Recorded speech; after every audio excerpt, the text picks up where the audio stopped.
Hi. Um, how's it going? Tris, if you want to come hang out, you're welcome to. No. What does sanist mean? Do you know what ableist is? You know what racist is? You know what every other phobia is? It's not towards it's towards mental illness. Bigotry towards mental illness, right? Um, yeah. Tris, you and your system are more than welcome if you want to come bring your perspective. Because it's definitely a relevant, valuable perspective in this context. Um,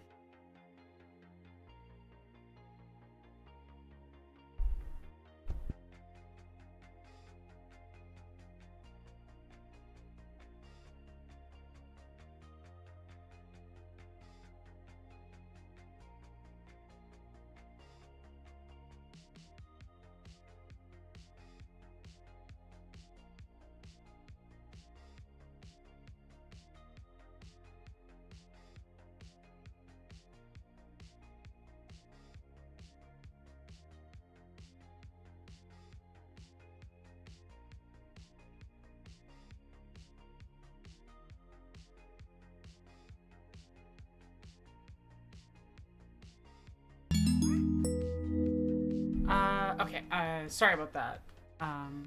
Oh, thank you, Mal. Thank you. Um, hey. You are also welcome if you want, Goblin. Because, yeah, your perspective also very valuable in this topic. Lillian, what did you know? It's whatever, it's fine. It's probably not anything important. Um, I've long since learned to keep nothing of value in places where Dillian can knock them over.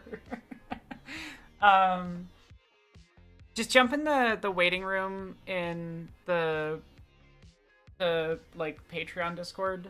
You're also in. I can add you if you want. Yeah. Hey Tris.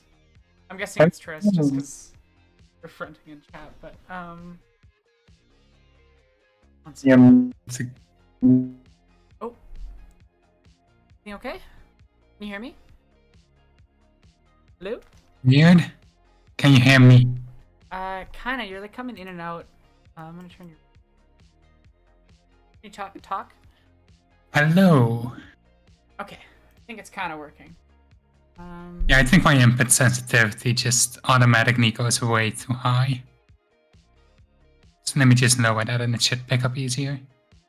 Okay. Good. Just gonna.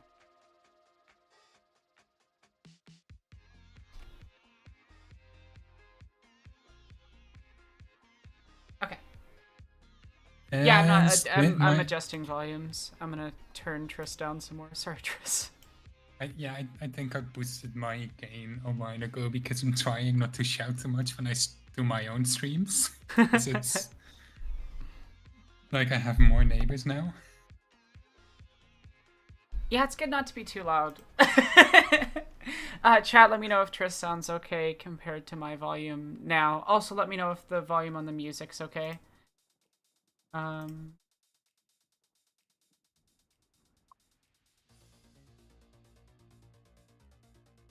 get the controller. Anyway.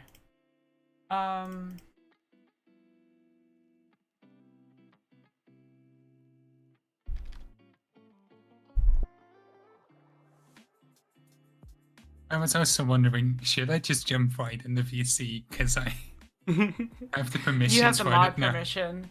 Yeah, true. Yeah. If I've already like vocally said "come on" in the stream, you're welcome to mod permission.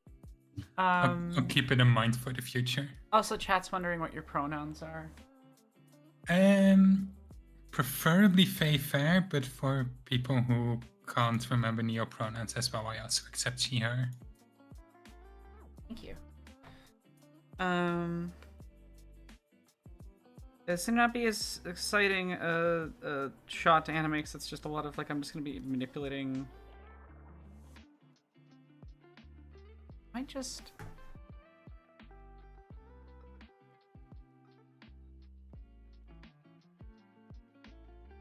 Oh, I know. Sorry, I'm just like figuring out shots. Um,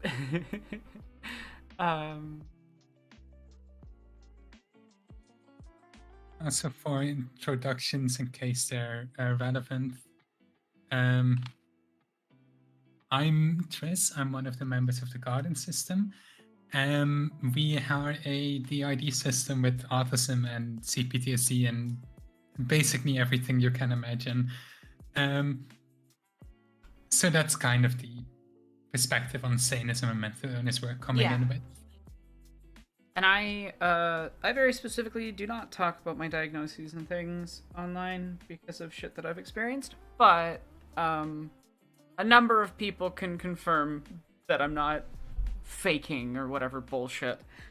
When I say I'm mentally ill, it's not a jokey, Yeah. Jesse, you, Lady Knight, David J. Bradley, a dozen other people that I work with, Herb, I just keep it close to the chest because of people. I should say I'm very open about my diagnoses because I am privileged enough to be able to.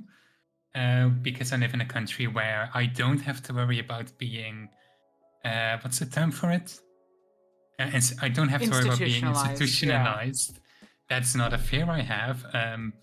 I don't worry about like retribution from family for coming out about it. So please don't put anybody to my standard of being open about my diagnoses.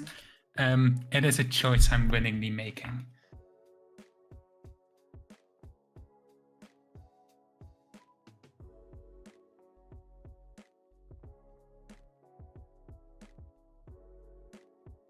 I just muted while I was spamming left click 30 times in a row.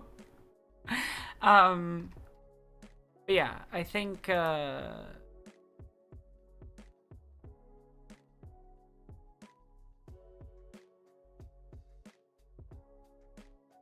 of sorting out this thought. But yeah, I know I've vented about this with you a few times, like off air. But today I'm just like annoyed enough that I want to talk about it. I don't feel like I'm good enough at public speaking to like make a video essay on this myself. I've tried a few times to make video essays, and I will put my foot in my mouth if I try and do this by myself. So I'm very happy to join you. Well, and part of that's also just like practice, like getting to know. I was not a confident public speaker when I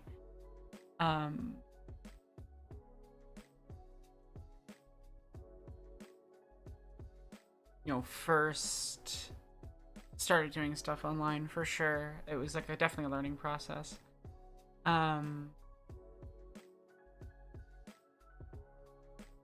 Yeah, no, I get that. I have been thinking about making stuff. But like executive dysfunction. Yeah, definitely. Executive functions.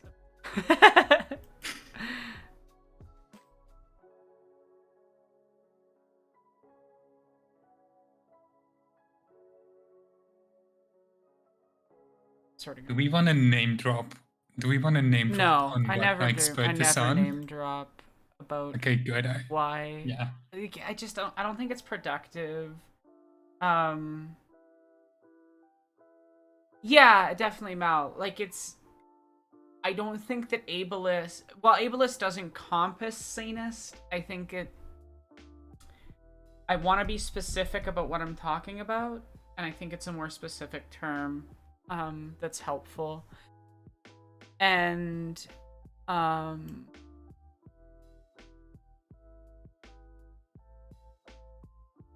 I might have like a distinction that might help some people to understand where ableism and sanism are different. Ableism is about judging people for what they're able to do. So that can come into like with physical disabilities, like when somebody doesn't have access to things like wheelchair, when their medical needs aren't taken seriously. So that's about what you are capable of, which can also affect mental illness, because mental illness can make you not capable to do a thing. Like when I Yeah. was talking about executive dysfunction.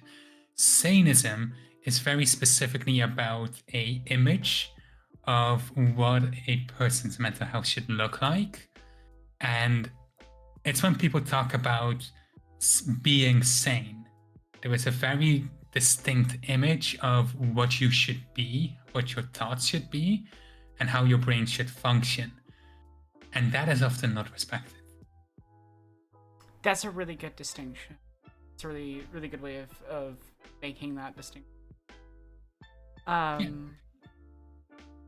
you can be not sane, but capable of doing everything within society.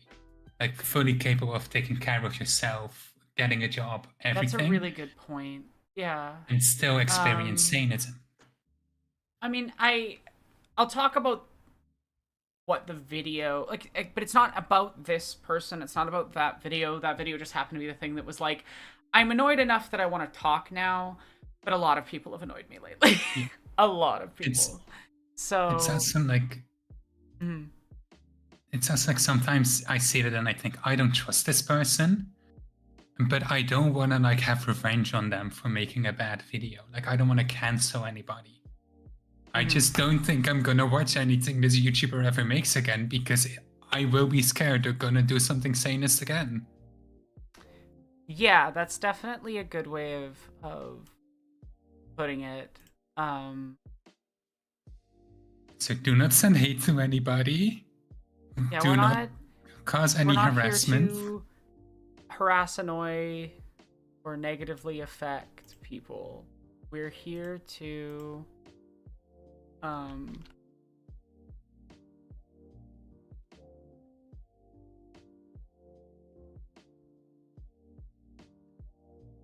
order.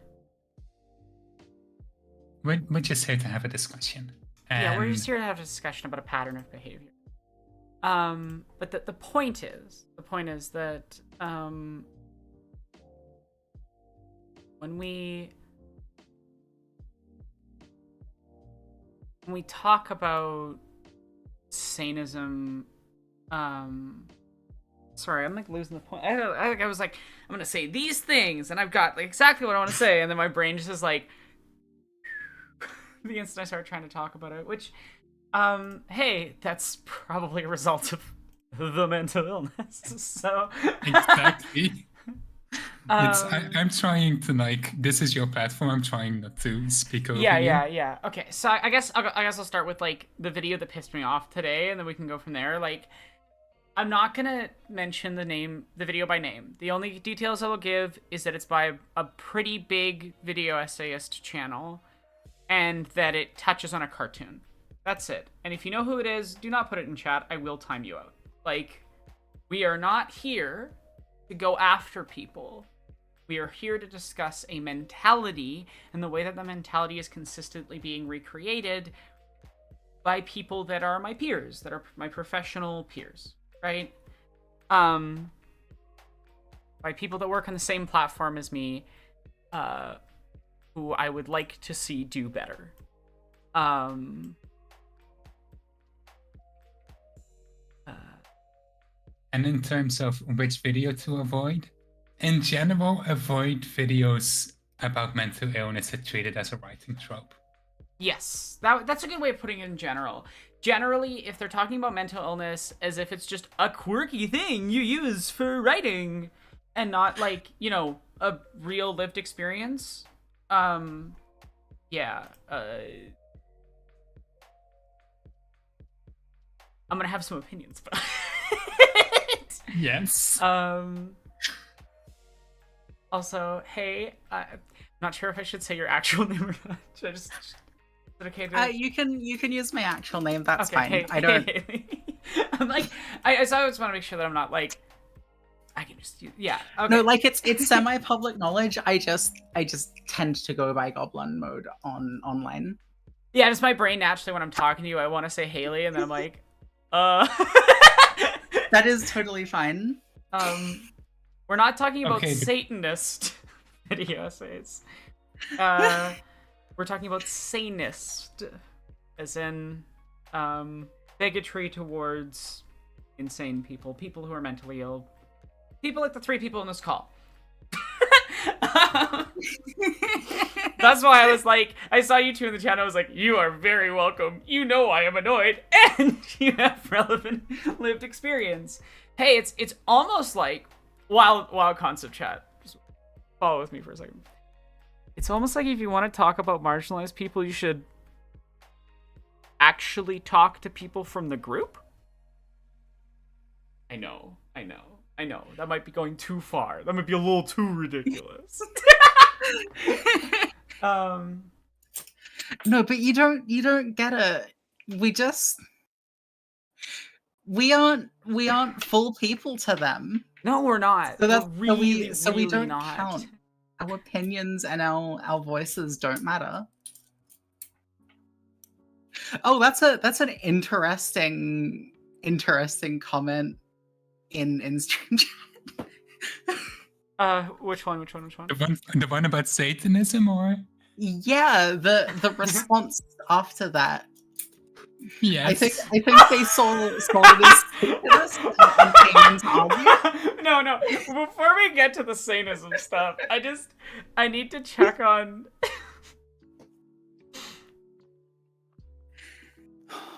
Do you think I'm a Christian? I would be very offended if anybody called me a Christian. I will be clear. I'm not one of those like edgy atheist, religion bad type people, because that's not how things work. But Atheism? I did make an entire video about my, trauma from Christianity and stuff. So I just find that really funny from all the mistakes to make. Yeah, would stigma against BPD fall under sanism? Yes, that's a perfect example. 100%. Absolutely. A lot 100%. of the stigma around BPD falls under sanism. And again, I think sanism is very useful as a term for specifying an element of ableism, because ableism's a really broad term that covers a lot of different things. Yes, it's about ability, but it's wider than that, Like ableism touches on things like stigma around scars, for example, right? It's as much about like disgust response to bodies that are different as necessarily about ability, and there's a whole we can get into like a discussion of disgust politics and its whole history and how it interrelates with more direct forms of ableism and stuff, but let's keep it focused. It's a really helpful term, and thank you for sharing that that's a helpful term for you, Maddie.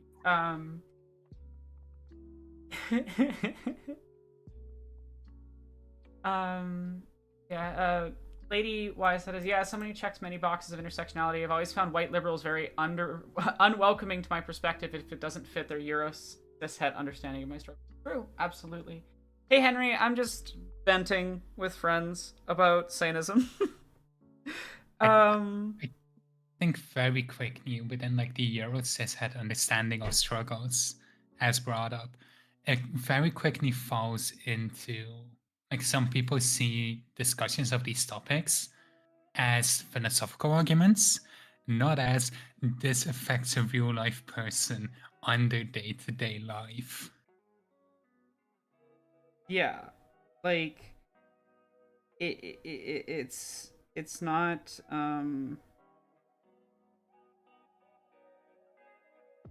it's left as a conversation that is hypothetical, that is in the realms of imagination, and not like, oh, this is a material existence which is actually happening. I did not mean to connect to that one conversation, but I just realized it does. What if there was gnomes in your brain? What about the gnomes? What about the gnomes? Sorry, Chad.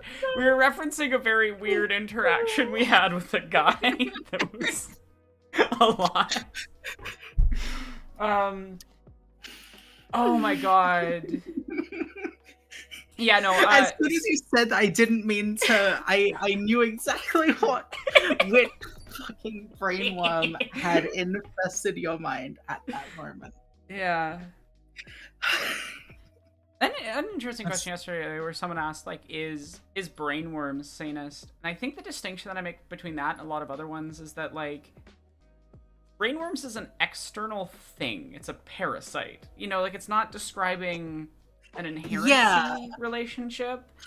It's sort of more describing about, like, the ways that an external thing can... But I am curious if anyone thinks that that might be stigmatizing towards anyone that deals with certain experiences. I'm not sure. In my own perspective, it's always up to how is it being used. Yeah. Because I feel like if somebody is talking about brainworms in the sense of these characters, I love them so much I cannot forget them, I'm like, okay, you're just being really excited and you're looking forward to share it. Mm-hmm. When it's being used as a way to diss people, kind of like using like brain rot or like you're too obsessed, too chronically online, when it starts getting used in that way, it's kind of it starts getting in that territory. And I think that's with a lot of these terms. It's not so much that the term itself carries sanism or ableism, it is that it is used to spread a sanist view of the world.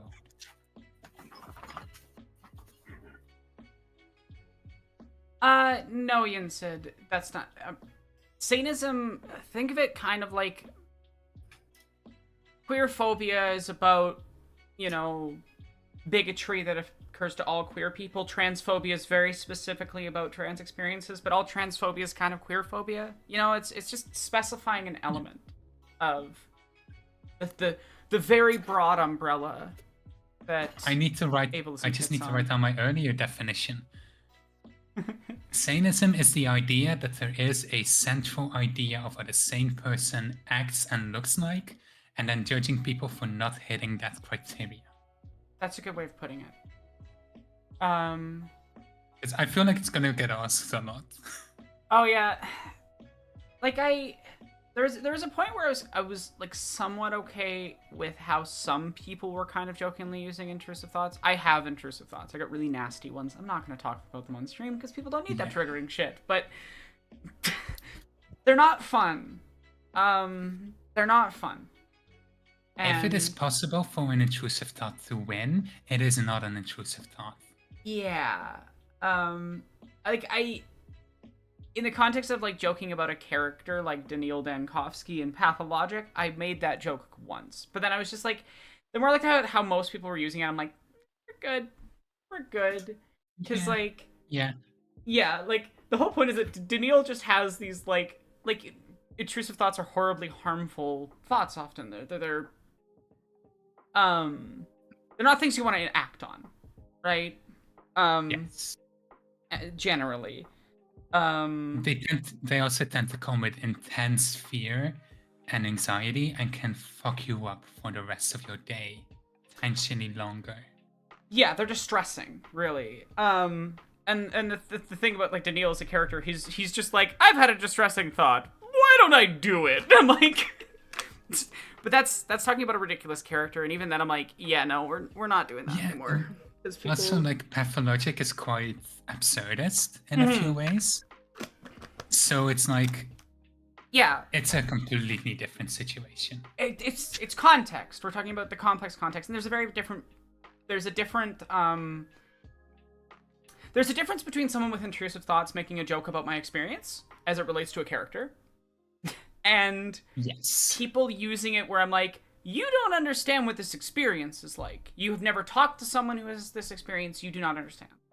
Like, yeah. Like, every time I'm cooking, knives, if I hold them, I get intrusive thoughts. Yay! Yes. That's not fun. I think, like, an example that I think people will get a lot easier is I have autism. When I make one of my characters in my stories have autism, and I kind of make jokes around that, then it's me laughing at, like, my own condition and having fun with it. If somebody makes a show like The Good Doctor, it's fucking disgusting bigotry. Fuck The Good Doctor. Because Fuck The Good Doctor. Sorry. yeah, and like the reason I bring up autism is in like one of the fics I'm writing, two of the love interests, I write both with like very intense autism deliberately because I kind of think it's cute in a way, and I just write them the way I act. But like I don't go, like I don't make it like a whole thing the way a lot of misery porn does. Or inspiration porn, or whatever the term for it is.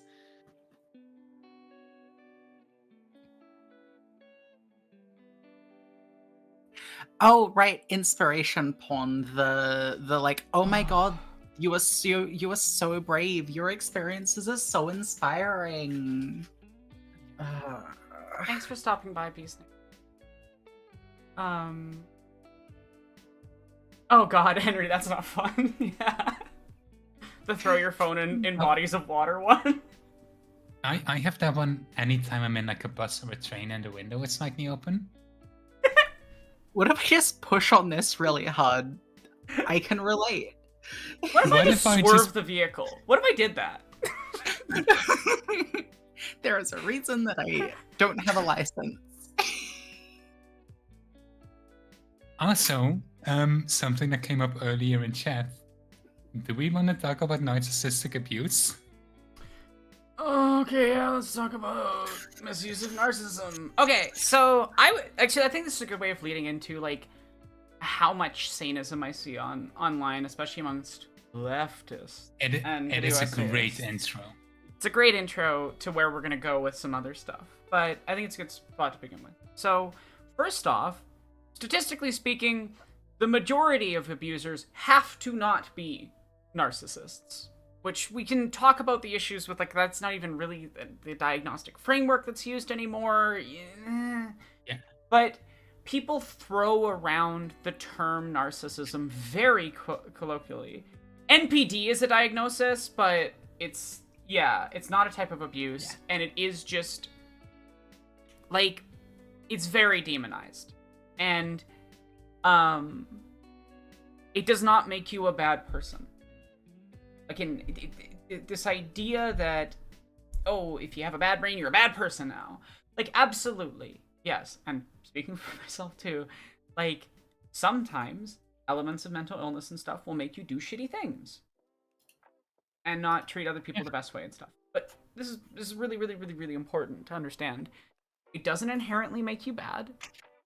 The reason that most people only have that perception is that the only time that mental illness gets brought up is when people have done bad things. Like because our society is so sanist that everyone generally keeps those diagnoses fucking close to the chest. Because, people also casually toss out bipolar and ADHD quickly. I'd say the bipolar one's more of an issue. Borderline, definitely gets thrown around a lot. Psychotic gets thrown around a lot. But yeah, the psychotic one, oh geez, that drives me up the wall and back down the wall and back up the wall again. Yeah, but let's just focus on the narcissistic abuse thing. So people have decided that all abuse is inherently narcissistic or whatever, and they start throwing that around everywhere. Or anyone that behaves badly, and they diagnose them as having a personality disorder, which demonizes people with personality disorders, but it also, I think, frankly, is a way for quote-unquote sane people. I don't have a better term for it. I'm just going to use sane. You know, it's kind of like neurotypical is an imperfect term, but you kind of need to be able to refer to the other experience to be able to have the conversation. It's kind of frustrating. Semantics, whatever. But sane people throw that around because it absolves them of any need to self-interest. It's a common problem. I have this a lot, but it's a lot of sanism comes from the secularization of good and bad souls from Christianity. Um, and like, I'm sorry, lady. Why? I'm sorry. Awful. And like, it just really frustrates me because I think it allows for a lot of abusive people to get away with being abusive. Um, and I think it also excuses the behavior to some degree, not because the person has an accurate understanding of mental illness, but because they basically go, "Oh, this person must be mentally ill," and it's not really like like basically it takes away the element that this person is choosing to do these things, right? Um, and just it is a choice, like it is a choice to abuse someone. Um, and I think it's easy and nice for some people if they get to sit there and go,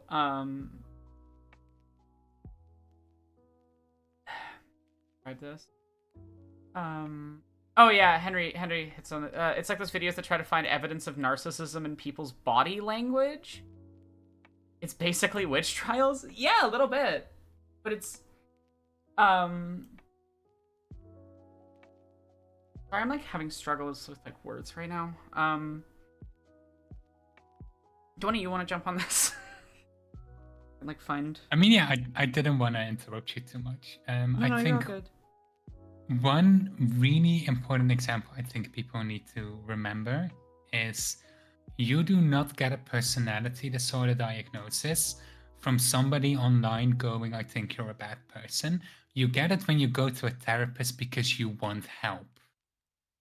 Yeah. Every single person with an okay, maybe not every single person, but like the vast majority of people with an MPD disorder, a diagnosis, have gone to a therapist and said, like, I struggle with this, I need help. And then when they open up about what they struggle with, the therapist can go, okay, I think you have MPD.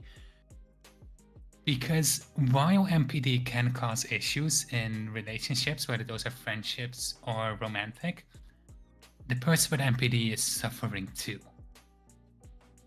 Yeah.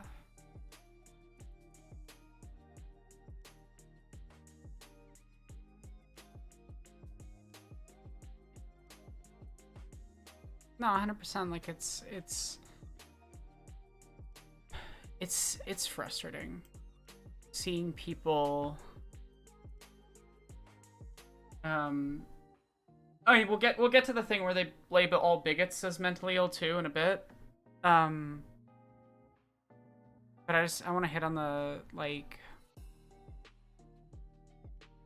Sorry, I keep losing my place. Dang. Just keep talking and then I'll just try to jump in. Think again. Yeah, Sorry, I'm so I'm quiet at the moment. By the way, my blood sugar is like super low.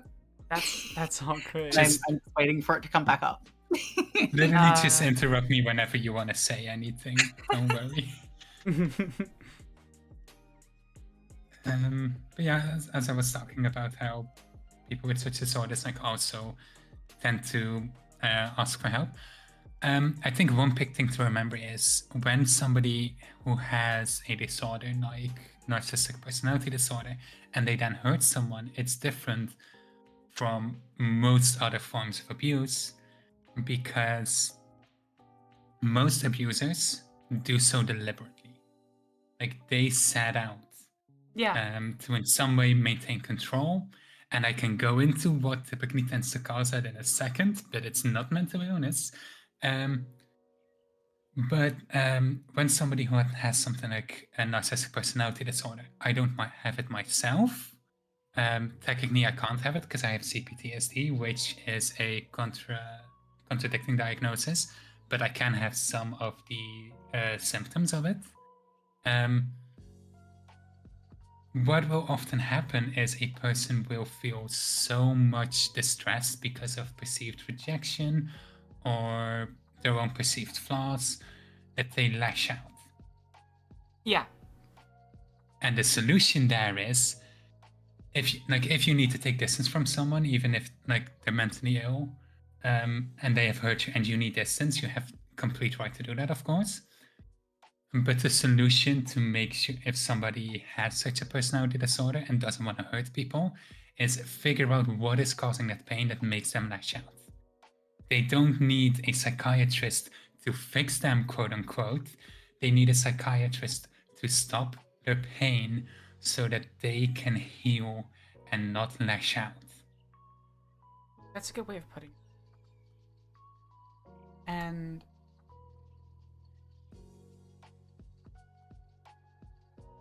And a lot of people with BPD, bipolar, and narcissistic personality disorder, a lot of them will eventually reach a point where they have control over it enough and never lash out. yeah. Or at least not at a level that most... Everybody lashes out sometimes, but eventually they reach a point where they have enough control of it that they don't do it more than most other people. Mm-hmm. Well, and also, like, again, sane people lash out too. like it's not... Yeah. It's not something that's exclusive to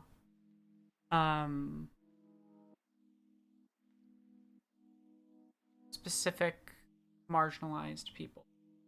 And like this it just, there's something about the way that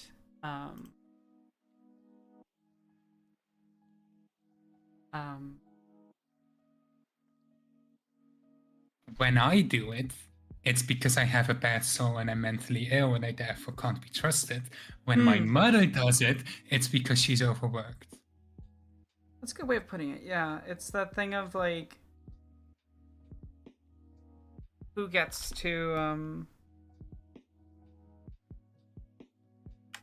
permission to just have a bad day or a bad week? Yeah. Yeah. And how it gets blamed and how it gets talked about. Yeah, people use mental illness as an insult or some kind of explanation. Bigotry. Cannot deal with it anymore. Absolutely, Unseen Mole. And yeah, absolutely, Lady Y. Having emotions does not equal mental illness. And Suzaka said another big thing is how getting sane is the supposed end goal, which just isn't how life works. Yeah. This. Like anybody who genuinely thinks that, because that's how I see a lot of people who don't go into mental health for like an actual mental illness. Like they maybe went because they had like a light amount of non-chronic depression, and they went to a therapist to talk about it and then felt better afterwards. But anybody out, like they keep talking about it as if, oh, you need therapy to get fixed. Talk to a therapist and they will say, we're not here to fix this, we're here to help you live a normal life. And if they're a good therapist, which are really fucking rare, I mean, no, I would say that's still neutral. There are a lot of terrible therapists. A lot of terrible therapists do think they're better than you because they are quote unquote sane and think they can fix you. Those are terrible and they will not help you if you have anything more than something non-chronic.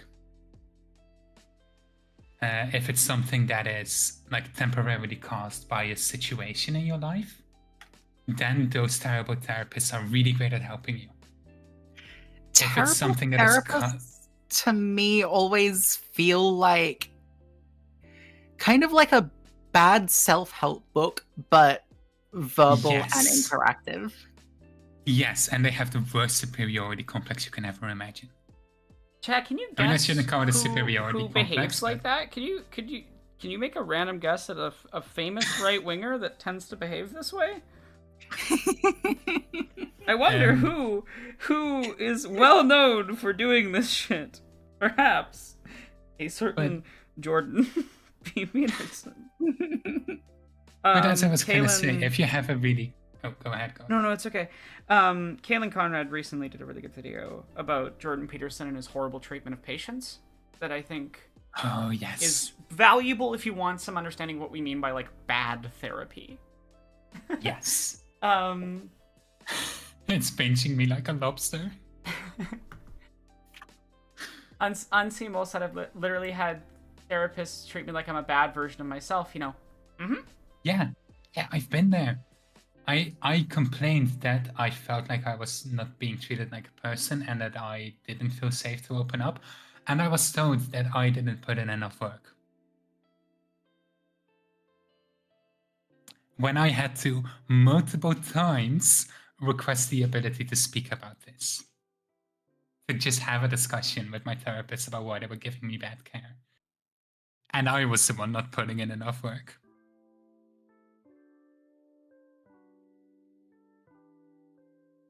Don't you know? You're Yeah. just evil. Whatever, you know. How dare you not fit into society's expectations of quote unquote sanity? Yeah. And like, as I was saying earlier about like neutral and good therapists, like a neutral therapist would try and get you up to the level of what is expected of a worker within capitalism. Yeah, that's Like their they'll goal. get you to the point where you can work, maintain a job, and whatever. A good therapist, and I'm very lucky I have one of those right now, is like will say, no. What is your definition of getting better? And that's really Like important. I had a therapist who just said it's fine if you will never be able to work anymore. I just want you to not be in pain. Which is fucking awesome. Props to that therapist for actually doing their job. Yeah, and then I moved to another city. No.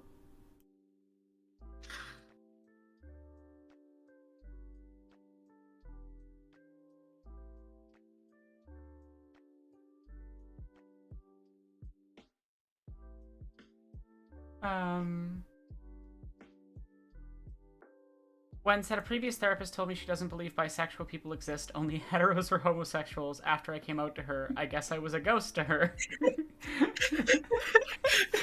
This therapist must have thought Wen was just like sitting in a room with like a light switch that's like hetero and homosexuality, and it's just like flicking rapidly back and forth. How are they flicking it back and forth so fast? I don't understand. This should be impossible. How do they have all of this power? No, it's like quantum theory. Simultaneously a particle and a waveform, depending on if it's being observed or not.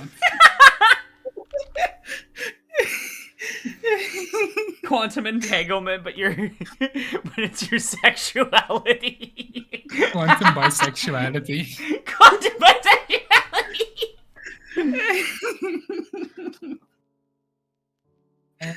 I also want to very quickly address Unseen Mo's point. I wish I had trust in therapy, but I've had so many bad experience. Absolutely valid, and you have like if you do not trust therapy, you are not obligated to seek it out. I wish more people had access to good therapy, but if you do not have that access and you do not trust it, it is totally okay that you don't trust it. I know a lot of people who even go as far as to say they are anti therapy or anti psychiatry because of how much institutional abuse there is. I mean, like, a large part of the reason why I'm not currently in therapy, I probably should be in therapy, and if I had the money, I would be getting a good therapist, but a lot of the therapy that is available to me in my city is just really fucking bad. And I've had so many friends go through that system that I know it would just end poorly for me. Oh, yeah. But, like,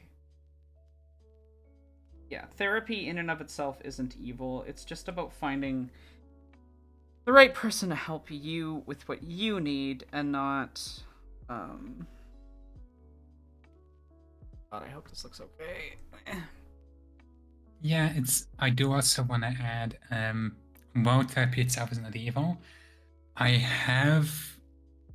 do really want to add, depending on the country you're in, psychiatrists may have the power to institutionalize you. And in a country with privatized mental health institutions, that can basically be a private prison. Yeah. So if you live in any such country and you do not trust it, absolutely you have a right to just not tell a therapist. Like I said earlier, I don't have a fear of being institutionalized because of the country I live in, where it can happen, but I would need to physically hurt someone, which is quite unlikely. Mm-hmm. I just live in a socialist country. I'm sorry. Yeah. No, and it's like there's only so much you can do within the current system that you exist inside. And the system is not built for us. It's built for making us fit into a society. That is fundamentally ableist.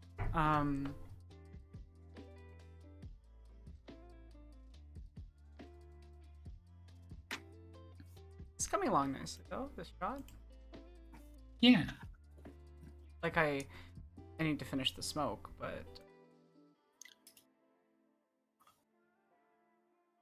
the tie also needs to. But... Do you have the upload speed to stream through Discord as well? I can try. I'm not sure how well that'll run. I mean, like I'm watching along on the YouTube and Twitch, so I yeah, can the monitor both YouTube chats. I've got the YouTube chat like popped out, but the having the video playing in the background and being delayed, even with no audio, just seeing like mouth movements inconsistent with what's going on throws me right off. Oh, absolutely, that makes total sense. Totally fair.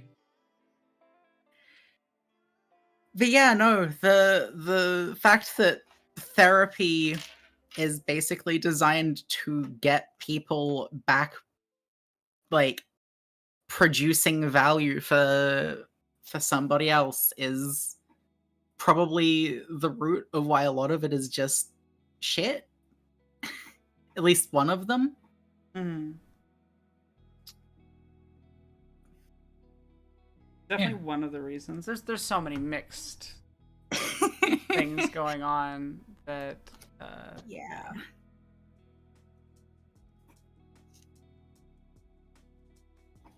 It's playing at 20.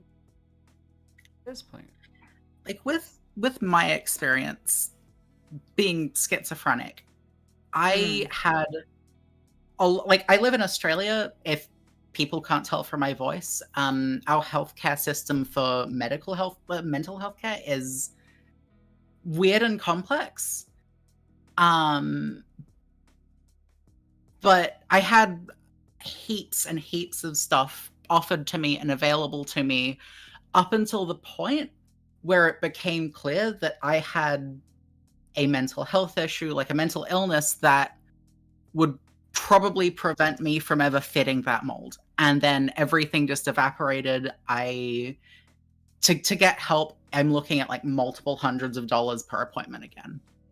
Yeah. All of the government help just evaporates on that side of things. Like in terms of actually seeking a therapist or a psychiatrist, there's very little help there.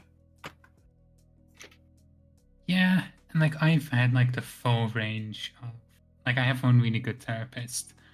I've also worked with, I'm not sure if they're a thing in other countries, but here they're called, they're basically mental health nurses, where they are, they're not really able to like diagnose or prescribe anything, but they do have some training in being able to like assist and talking things through. And like in my experience, those really tend to just not get it.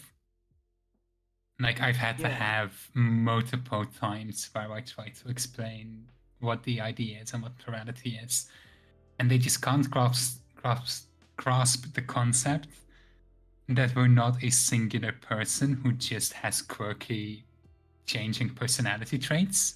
Yeah. That unfortunately does not surprise me. And like my trauma therapist that I'm still working with, even though I moved until the trauma therapy is done. we had an incident where someone else took over for therapy that they could not help, that they couldn't really participate in because it was for trauma they did not remember, because of how dissociative amnesia with the idea works. The therapist actually understood and could follow along with the discussion of this is how Have a good one. experiencing for us. Continue. Sorry about that. I just want. I mean, I literally just finished my sentence. Oh, okay. Sorry. Yeah, it's very frustrating. So to bring this around to today, saw a video was coming out by someone that I'd watched for a long time, and I was concerned by the title, but I was like, this person usually does a lot of research. I will give them a chance. But I'm going to take a look at it right away, and if I don't like it, I'm concerned about it, I might leave a comment, and hope they'll listen, but, I really doubt it. Or check if they deleted that comment. I saw it earlier and left a like to try and boost it in the comment algorithm. Yeah, thank you.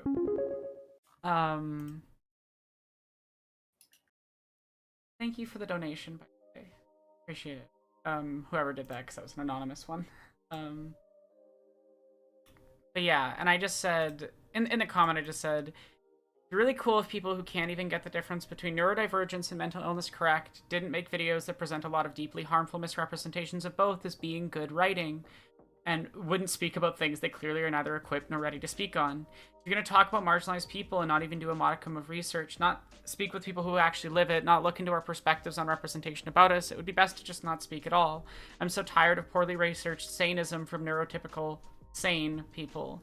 As someone who's both neurodivergent and mentally ill, I cannot stress enough that you should frankly consider deleting this harmful work. I was anxious seeing the title, but hoped considering the quality of some of your other videos that it wouldn't be another person saying incorrect things about people like me. Clearly that hope was deeply misplaced. Willing to do so much research for other topics, but not when talking about marginalized people, I guess. Yes. Also, Unseen Malware, we decided not to name drop because this is not about the person in question. It's about them. It's about the pattern. It's about everybody that does this. But, and I want to be very open. If you are someone that is a video essayist that follows me, that knows me, and you want, sensitivity readers and things, feel free to message me. Yeah. And if I don't have the lived experience that is relevant, I usually find someone that does. Even if I can't, I can at least give you some, general guidelines about broad aspects of mental illness and disability.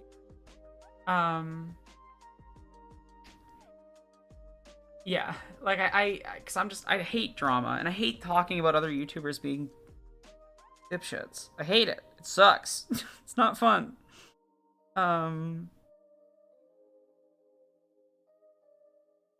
So yeah, it's just frustrating. And what the person said, oh, sorry, go. No, go on. No, finish off. This person that starts the video by talking about different types of representation of mental illness and shows, and it's basically just a list of harmful misrepresentations. Yes. So, I watched it a bit further than you did, and the point where I stopped is when he talked about how the person who is depicted with, I don't know if it's if I believe it's a form of brain damage, specifically. Yeah. And when talking about the character before getting the brain damage in question, saying he's just a normal guy, he's smart. What? Yeah, now suddenly he sees a person. Now he sees a normal guy instead of a cartoonish villain.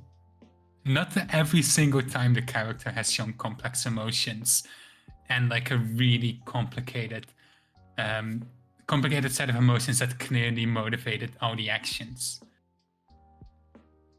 And yeah, Googly-eyed one, we mean they treated mental illness purely as a narrative device, not as a thing that affects real-life people. Yeah.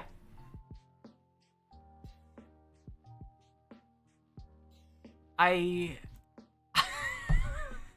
And like, this is also why name calling isn't gonna work, right? Because if we give the name and people leave comments or make tweets about it, it's it's just gonna just be treated as unproductive. it's Yeah, it's going to ooh, be it's treated as cancel canceling. culture drama, and the person in question, I think, is very unlikely to see that criticism, and like, especially if it's a lot, it's very unlikely to see the criticism in comments and tweets and think, oh, maybe they have a point and I need to listen up. Yeah. Because it is very clearly just, I do not recognize you as a person if you're mentally ill. I don't know if this person knows that that's their underlying reasoning, but that is what they communicate to me, which is why I would not be willing to have a conversation. Mm-hmm. Well, that's the only Like, reason shut why I up felt and- comfortable leaving a comment, because I was just like, I feel like Yeah. someone needs to put something into this comment section that shows like care for other human beings. But in 'cause- terms of the YouTuber in question, all the YouTuber can do is shut up, listen, read the lived experience of mentally ill people, and just shut up. Like 3 months of not speaking on the topic and doing rigorous study. like it's bad. It was quite bad. Yes. Yeah, no, it's not good. And someone said, what mental illnesses are we talking about specifically? Fucking all of them. In this case, Yes. with this YouTuber, all of them, literally, because And they in the because of how they open that video. But again, it's not exclusive to this guy. He's not unique. Nothing Yes. about that video is unique. I'm just like tired, and I've seen it so many times that I'm like, eh. It's a pattern of behavior, and in this case, it was about a character with brain damage. Yeah. Tomorrow it's gonna be narcissistic personality disorder. The day after it's gonna be DID. The day after it's gonna be borderline. So Yeah.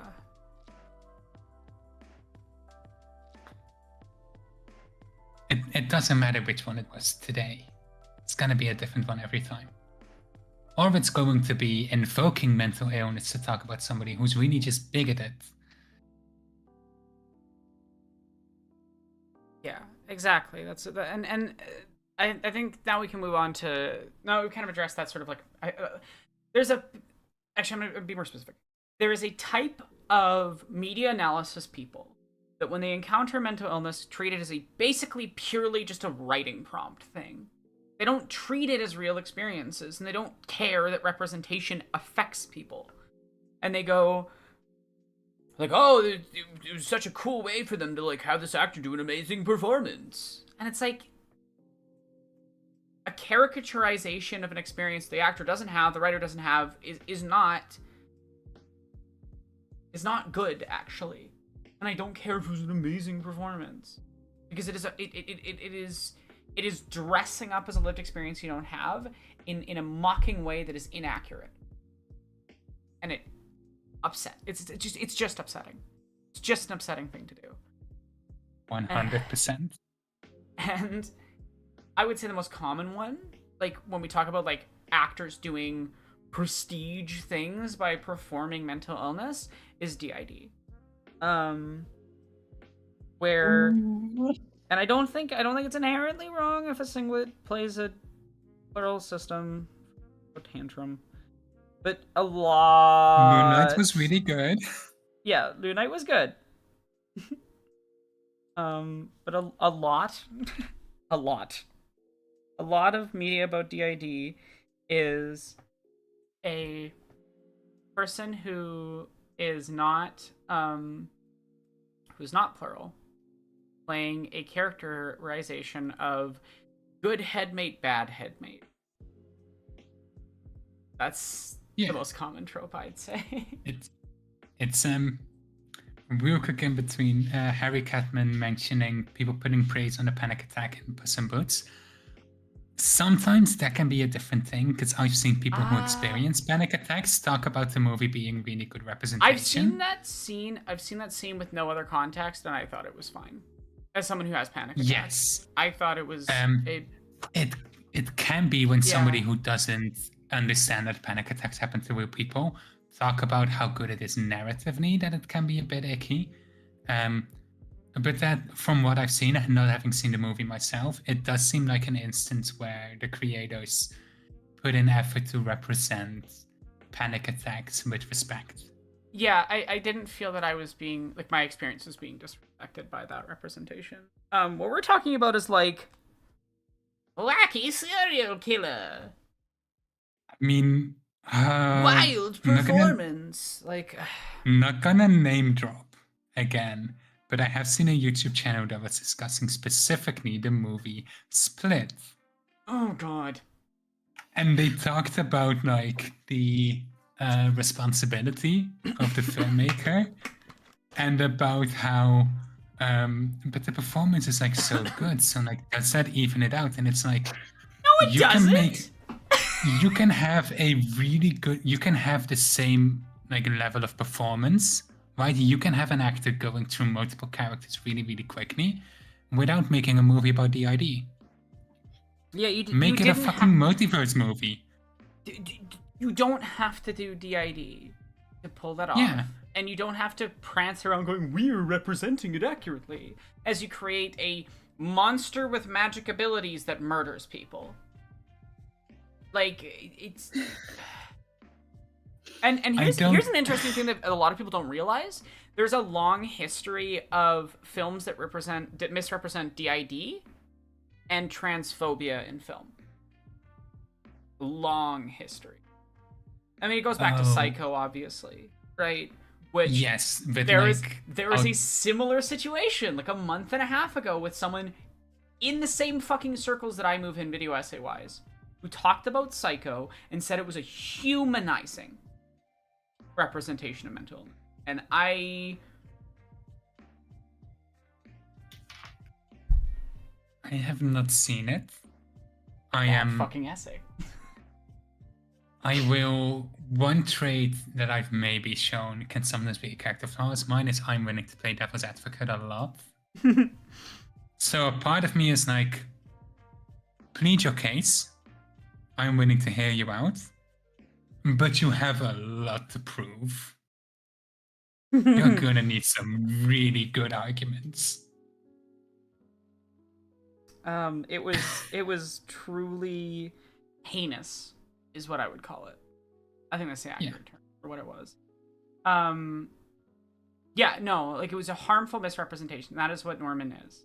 And Norman Bates was based off of like a recent situation around that time where they started sensationalizing DID in the news and things, right? And Hitchcock went, "Ooh, what if I made a thriller out of this? Haha!" Which fuck Alfred Hitchcock for a billion different reasons, including that. But then he didn't just finish at the ableism. He was like, what if also cross-dressing murderer?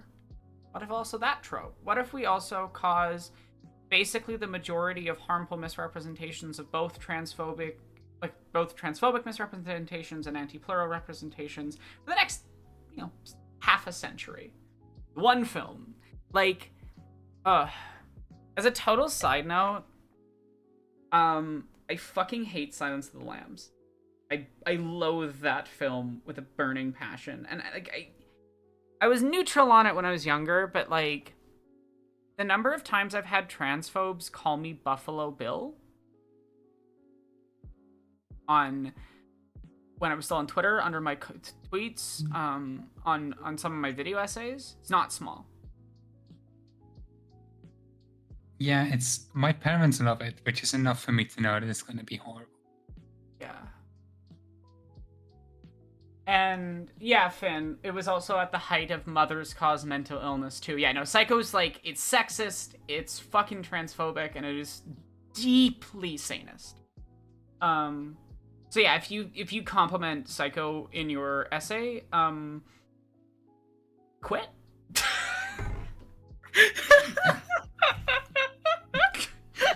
Okay, I'm going a little far. I don't think you should quit. I think you should just, learn to do your job and not be an incompetent buffoon. But that's just me.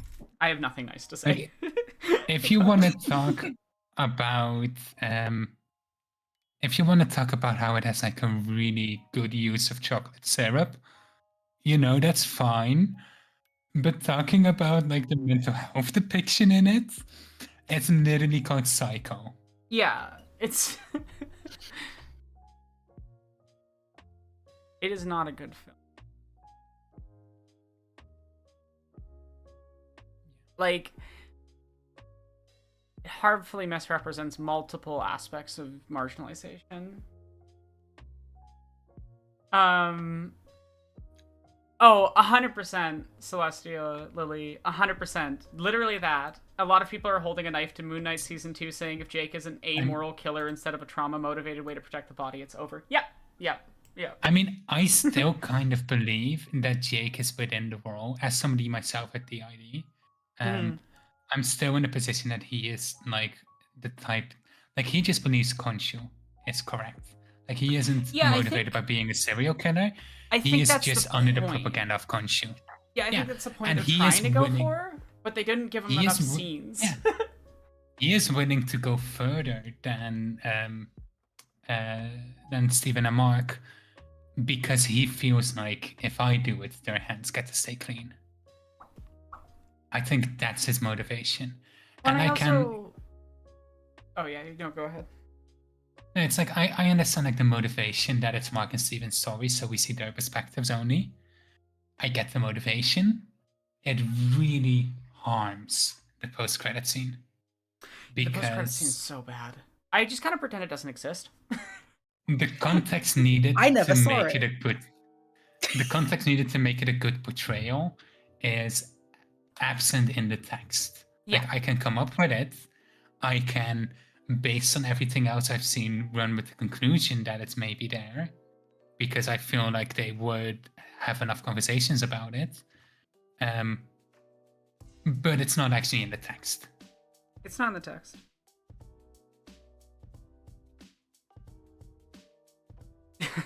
Which is unfortunate. So hopefully it'll be in the text next season. Fingers crossed. But yeah, I know some systems absolutely hate it. I know, but most of the systems I've talked to about it have positive feelings towards it as a series. And I know a system friend of ours, Chris, who feels the same way with like it should be handled well, and they've talked about a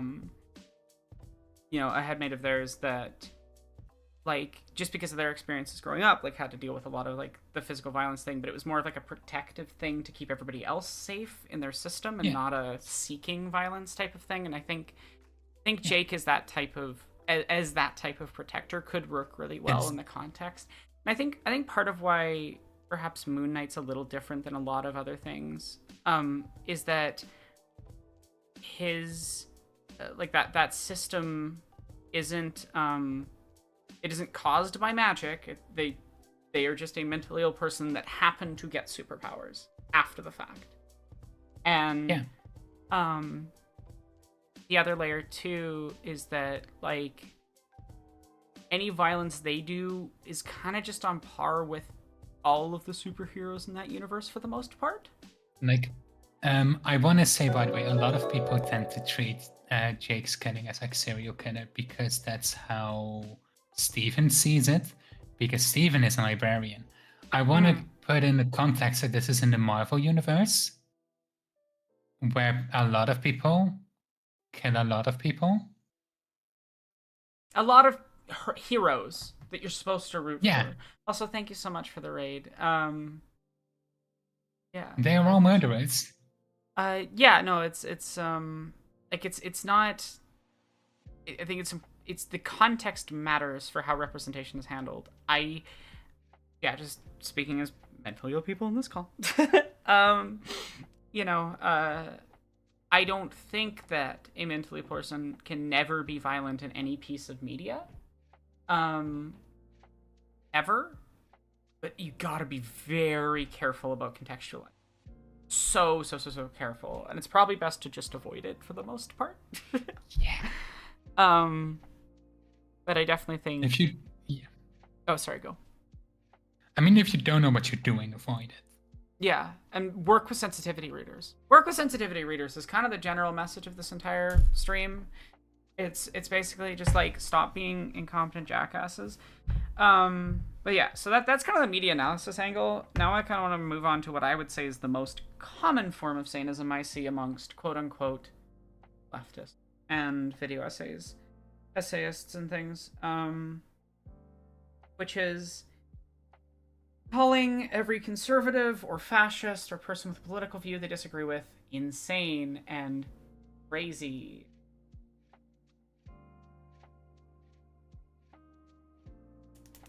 Which I really don't understand why I have to explain this over and over and over and over. I really shouldn't have to explain why calling everyone who has views you dislike, an insulting term, generally.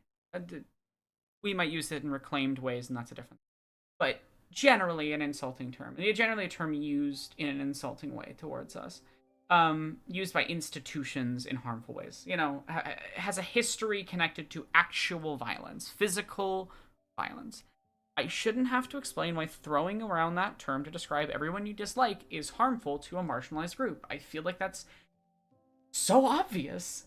And yet, all the time, and I get like working on sanist language because it breaches into so many aspects of life and things. That takes work. And hell, sometimes I slip up. I'm not saying you're evil or bad if you slip up or say it once or whatever. But the amount of just unwillingness to even hear that perspective from any, mentally ill person that you supposedly see as a comrade is really frustrating. Because I'm like, imagine them reacting that way to any other marginalized group, saying, hey, it's actually not okay to use a term that's used to insult us as the, your go-to insult for people you dislike. But yet, we're here. And people absolutely do this with all elements of neurodivergence and mental illness. You see it a lot with, like, the R slur, and autistic sometimes too, which is fun as an autistic person.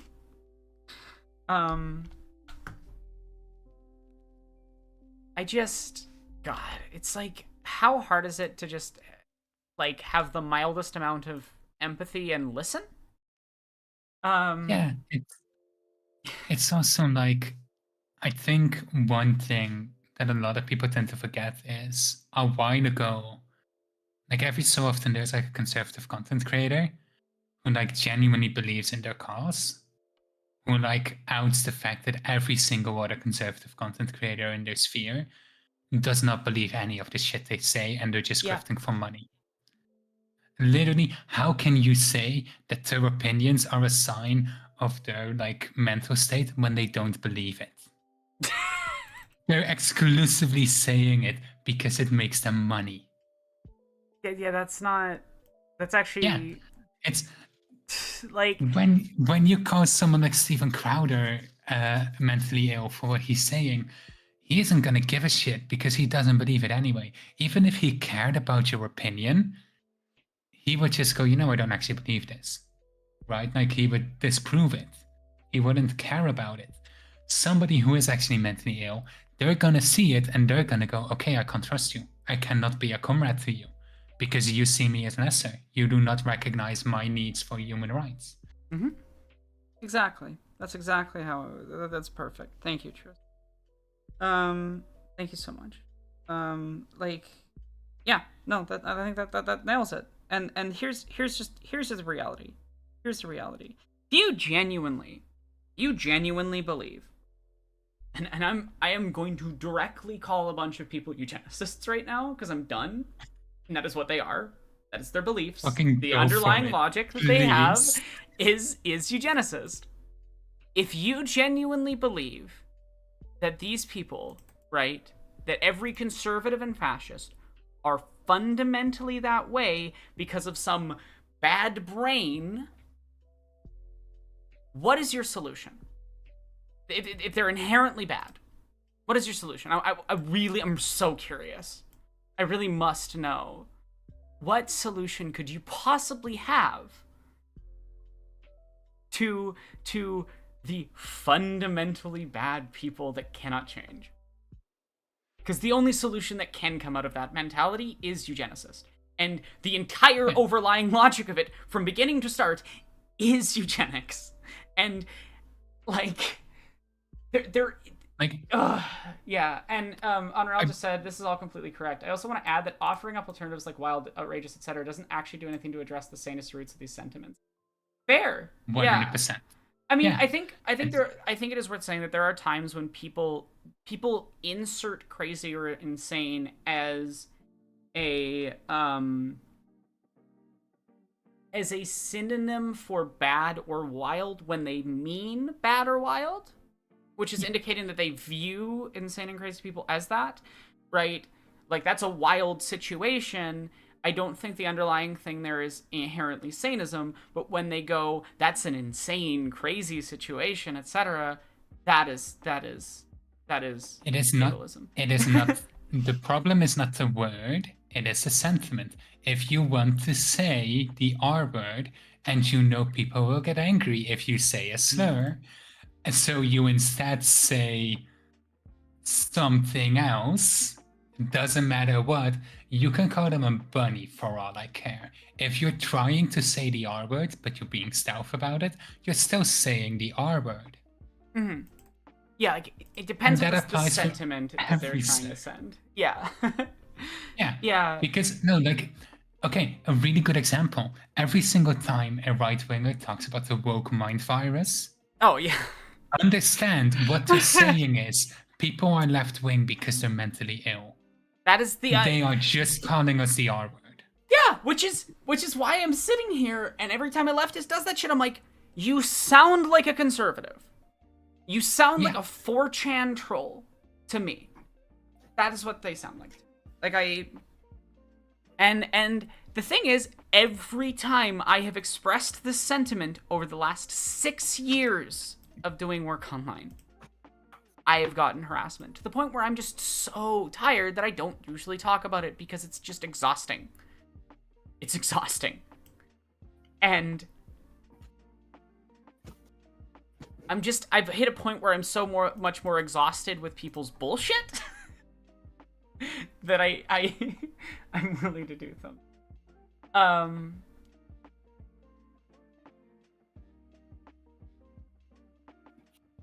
Yeah.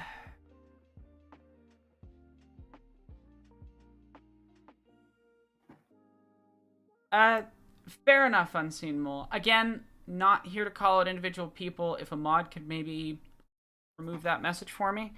Because again, it's not about individual people. And I'm not even disagreeing with what you're saying.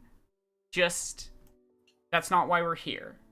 And I keep that rule because that keeps things, somewhat in a good place. Where no offense to anyone personally, and I want to be clear that the purpose isn't to police your tone or anything. You are absolutely welcome to be angry. We're just very specifically not name dropping people because the issue isn't individuals, and it's okay on some level. We're not mad at you. Just removing the one sentence. Yes. I removed another if you're name calling specific creators, I am a mod on the YouTube at least. I will delete the message. You will not be timed out for it or anything. One of the reasons as well is we don't want people to turn harass it around us and say, look at these people doing cancel culture. Which I have a whole rant about how cancel culture doesn't fucking exist, and anyone who's saying that is actually dog whistling certain things, and I have certain opinions about certain creators that are not popular opinions, but they're right. I don't know. You and I could sit here for at least a month and talk about these things, and we would not run out. genuinely. Yeah. But it's like, it is like such a big thing that I see with like streamers and YouTubers and such, where they will go, like when somebody calls them out for saying something ableist or sanist, Mhm. They will start to like go on the defensive and try to prove why they're not really discriminatory. And here's the thing, it's not about like if I say you are doing something ableist, I'm not saying you are essentially evil and must be cast into the fires of Mount Doom. You know, like it's not I'm not declaring you Sauron and going on a mission to destroy you or something. I'm saying the thing you are saying is harmful to people. Real people. Yeah. Cause I'm done with it. My patience is over. It is gone. It no longer exists.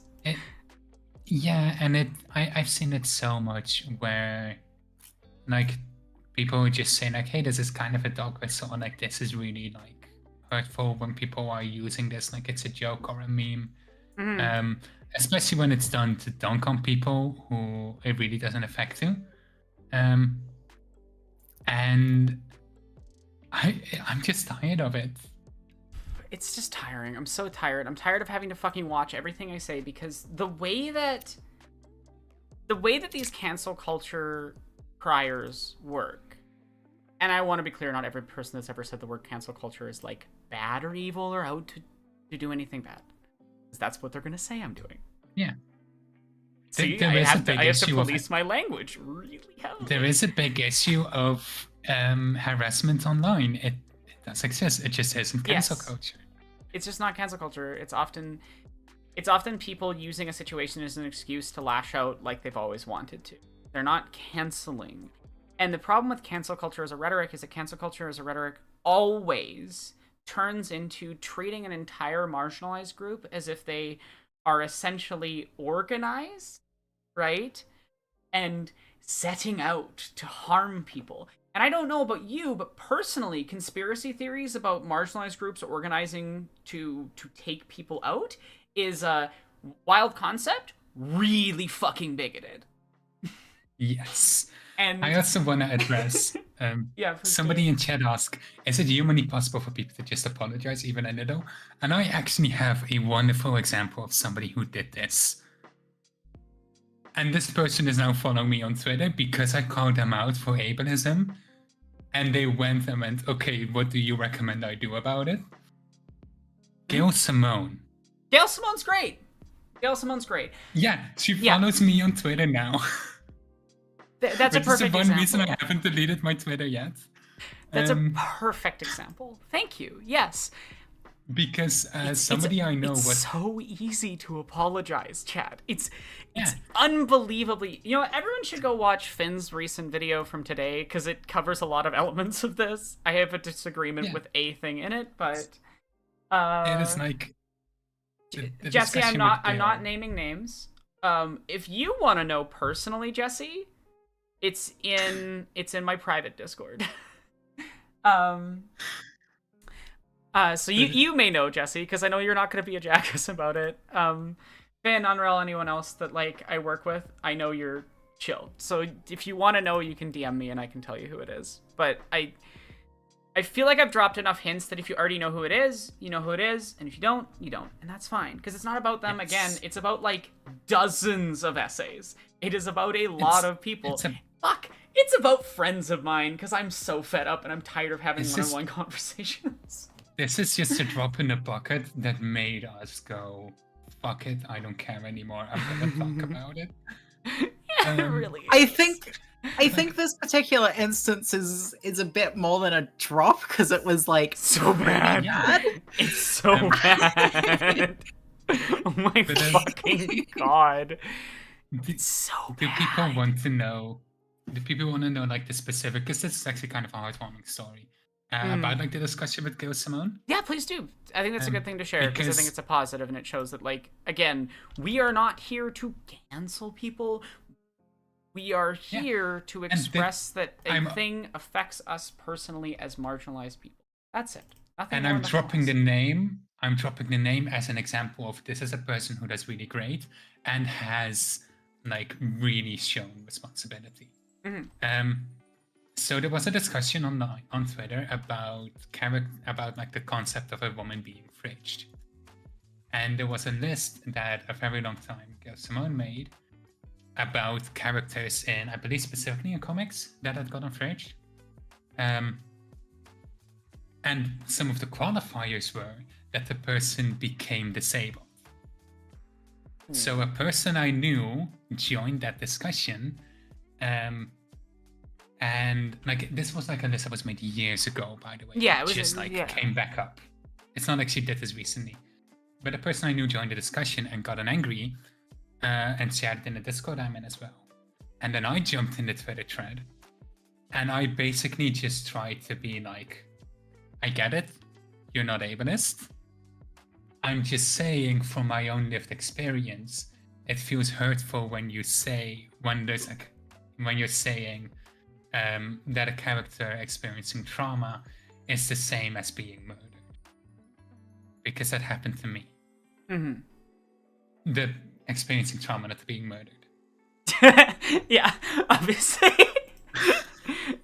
Secretly speaking from case. beyond the grave.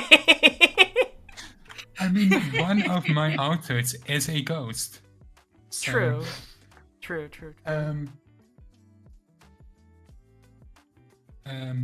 But like we had that discussion, and eventually she went and said like, I see your point, you're right.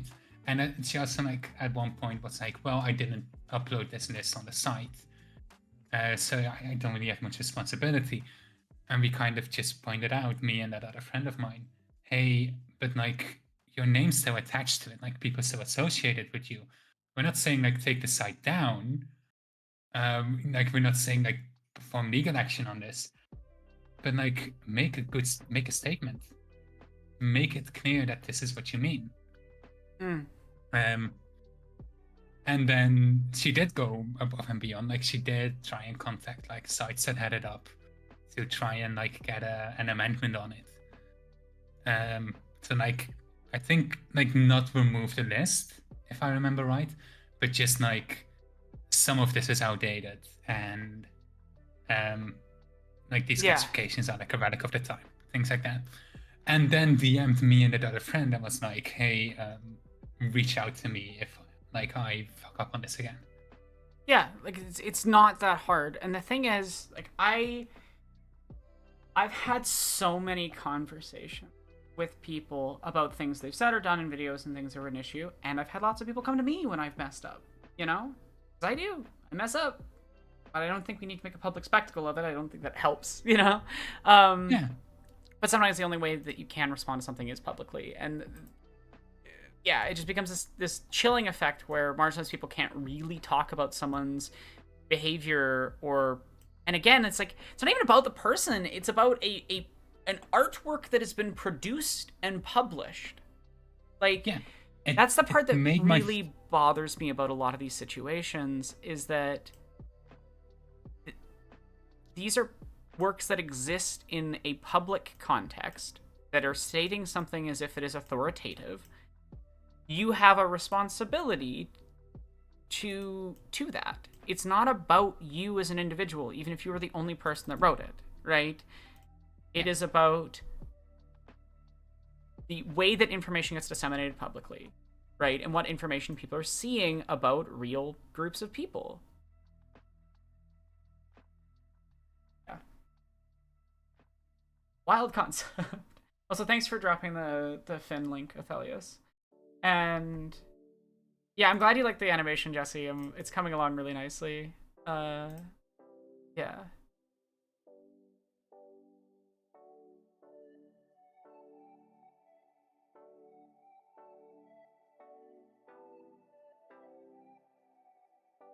And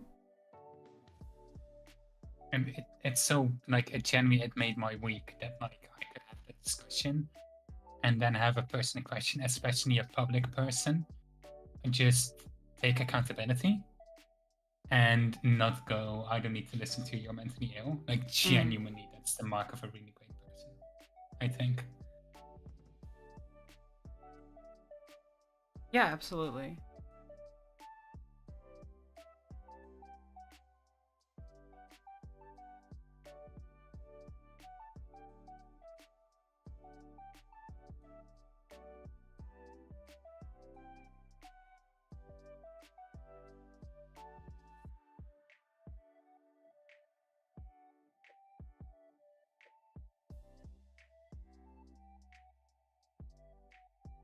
Sorry, I kind of got focused on the animation now, and my brain's just kind of. It's okay. I don't know what to talk about, and I don't want to derail your stream. No, you're all good. But yeah, I'm so tired. I'm so fucking tired because it's like it's actually not that hard to just listen, and this behavior, like the most important thing is that famous person is never seen negatively or misunderstood ever. Like acting like that's the most important thing, and not like, I don't know, the effect that art and misinformation has on marginalized people. It just frustrating. Yes.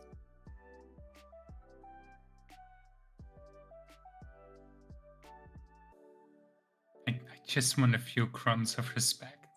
Yeah, I just want a few crumbs of respect is like a really good way of putting it. I need like 2. That's right.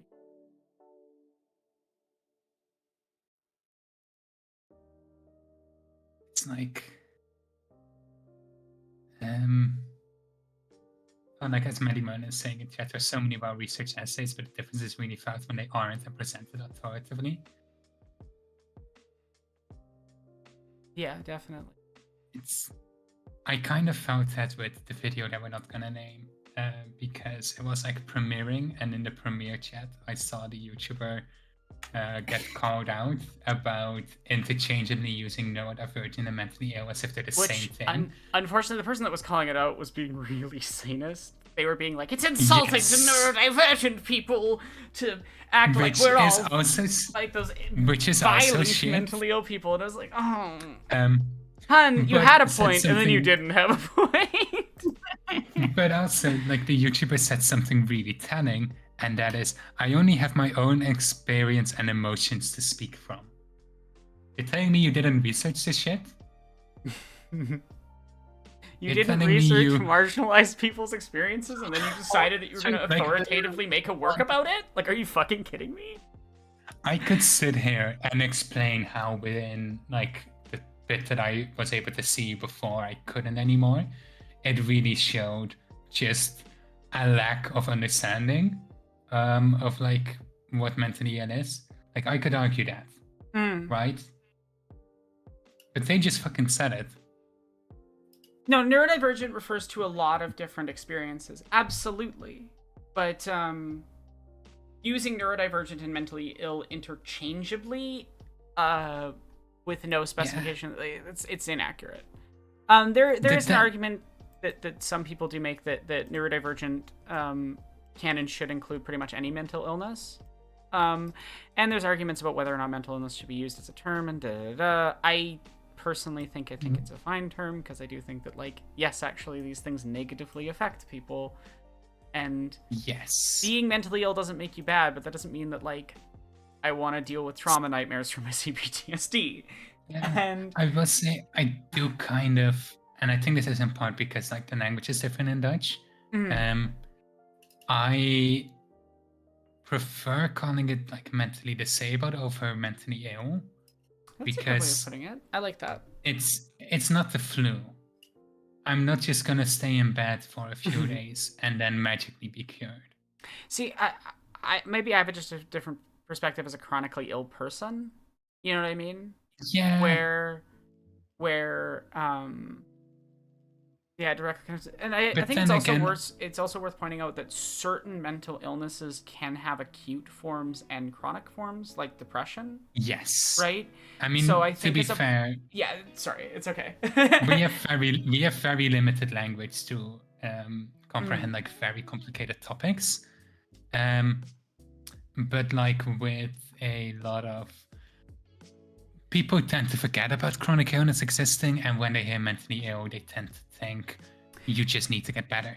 And calling it a yeah. mental disability tends to be more on the fact of there are things I simply cannot do, and I need to find a way to live with that. That's kind of why I prefer the distinction, which is more of a distinction in Dutch. Yeah,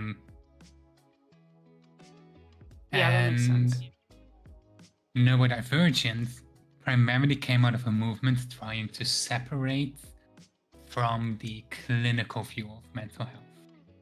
So, neurodivergent and mental illness, in a way, can't really entirely be within the same context because they're talking from a different framework. Yeah. Mental illness is a framework built upon sanism, that there is a state your mind must be, and it is an illness when you do not reach that state. And sometimes the view of mental illness and mental disability is valuable because sometimes it is disabling. But there are also moments where we need to recognize that things like autism and ADHD can sometimes be closer to just having a different brain. Mm-hmm.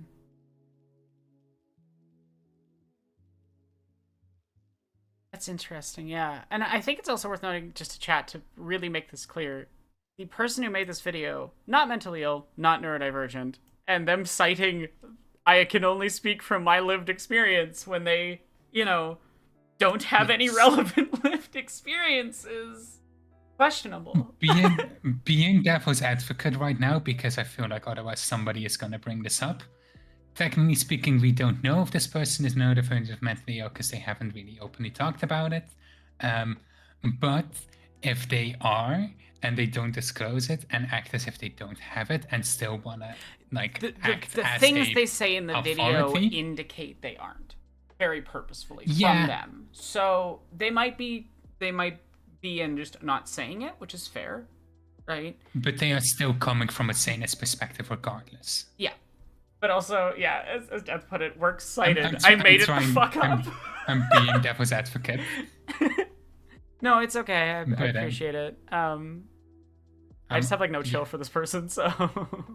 Oh no, yeah, fair. I mean, I as well. I made like a tweet that's like, if you write about mental illness, even if it's a metaphor that you don't experience yourself, whether we're talking about fakes, shows, movies, video essays, whatever, and you don't put in the effort to research, find out how people experience it, and treat real life mentally ill people with respect, I will replace all your food with sawdust. Fuck off and never open your mouth again.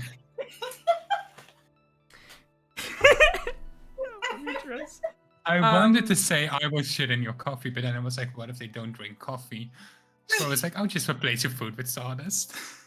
Henry said, aside from Moon Knight, what are some positive media depictions that you two enjoyed? Us three. I mean, Harrow. more than 3. Okay, I've got mine. We'll just. Yeah, true. Far more than 3. Sorry, Tris. No.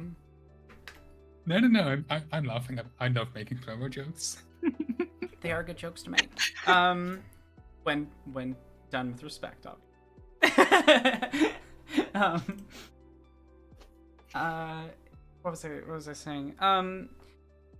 I would say the best book for like understanding what my experience of of mental illness is Harrow the Ninth from the Locked Tomb trilogy, series now because there's 4 books instead of 3. They split the 4th book in 2, which is a good choice. Tamsin Weir is I don't think she's discussed her specific diagnosis, but she does talk about like in the afterwards for that book in particular, like how much it was informed by her experiences as a mentally ill person. She's been in and out of like mental health wards and things. So it is informed, like it is a book written from a mentally ill person's experience about that experience, that internal experience. The entire trilogy, like the 3 books that are out right now, the entire series is really fucking good. Super excited for Electo the Ninth, but yeah, if you want to understand me more, I would say, and like you actually know me personally, I would say read Harrow the Ninth. That's not just a recommendation. I mean, like, I demand you read it. I think it's very helpful. On the topic of media, my first recommendation is the fics I write. You want to send me a link so I can share it with chat? Not sure, because a lot of them are smut. Okay, fair. But in a more serious answer, Sense8 is the best depiction of plurality you will ever see. I'm so glad I'm not the only one that loves it for that.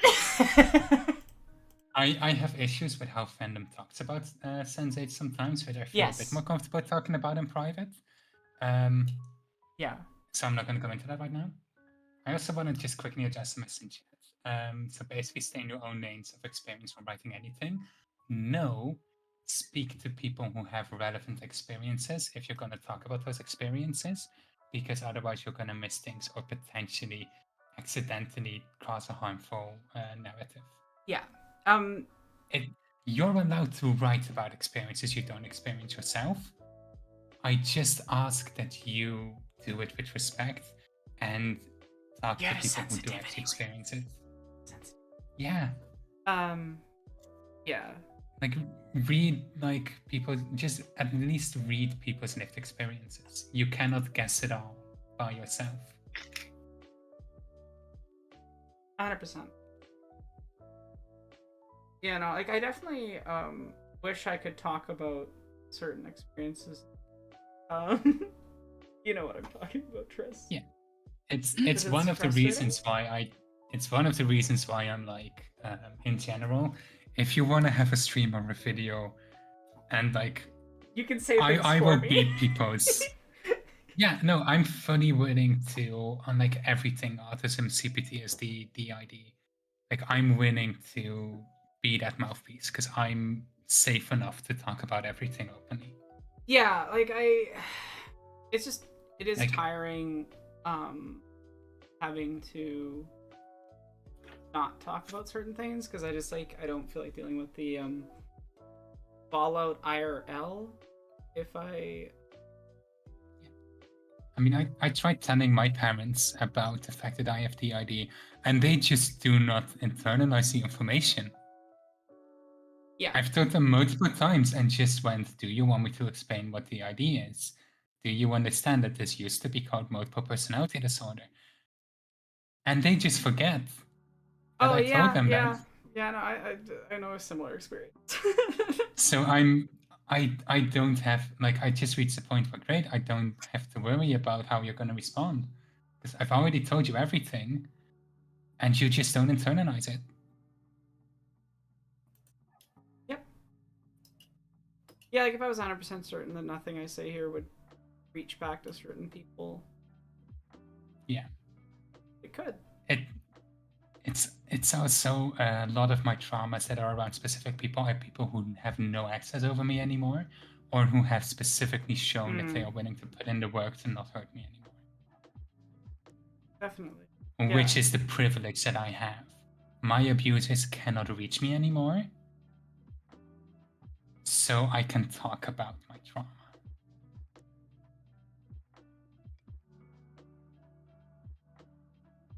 Yeah.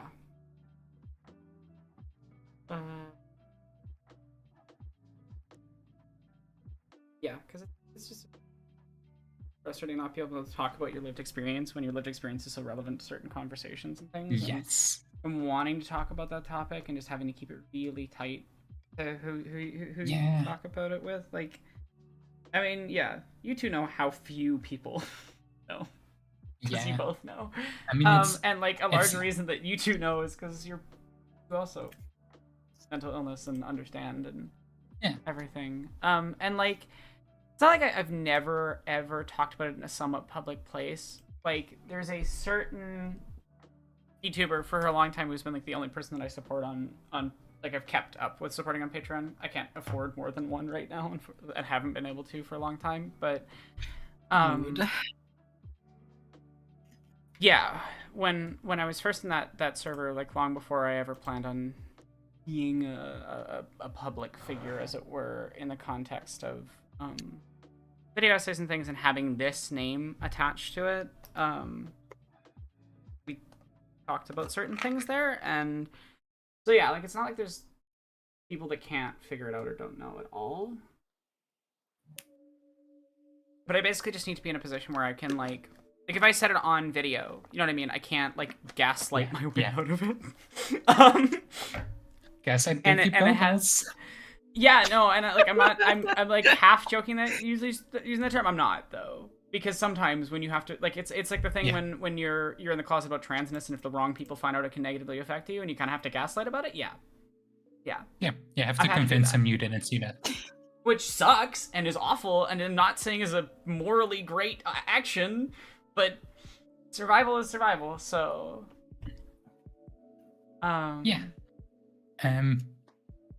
It is. I do also kind of want to turn into a PSA because I stream, and I've had a lot of people come in, and like I put in my tags that I have like dissociative disorders and such because I want to educate people on it. And sometimes when people come in and realize that I'm willing to educate people, and they just do not understand boundaries. Like I mentioned to somebody that I have DID, which is usually caused by trauma, and that person tried guessing what my trauma was. Yep. Oh, that's a common one. Yep. Yeah. Like part of the reason why I never even mentioned CPTSD for a long time is that people start being like, "Wait, you have CPTSD? You must have really serious traumas. You got to tell me your trauma." Yeah. No. And generally, I was like, "Oh, did you watch your mommy and daddy get shut down?" Like, you don't fucking ask that of people. You don't ask purposefully triggering shit. Actually. Are you my psychologist? No, then you don't need to know. I've worked with multiple psychologists, and only the trauma one knows the specifics of my trauma. Nobody else needs to know. Yeah. I mean, like people think that I'm a really open person because of the amount that I share in my videos, and I cannot stress enough that I share the like light, fluffy parts of my life. But if you watch my videos, you're gonna be like, "What?" It's like seeing that is the really nice sanitized version, because it is. I tone down how serious things have been for me for most of my life a lot when I talk about them. It's kind of an iceberg effect, right? Yeah, because you think you see so much. Because you think you see so much, but a fun fact: the larger the iceberg is, the more of it is underwater. So even if you see a lot above the water, there is so much below water you cannot even comprehend. Yep. Yeah, no, people think I'm like really open about shit, and I'm like, I am very selectively open about a couple of things. There are people who think they know everything about me and who don't even, like, there is so much I just do not want to share.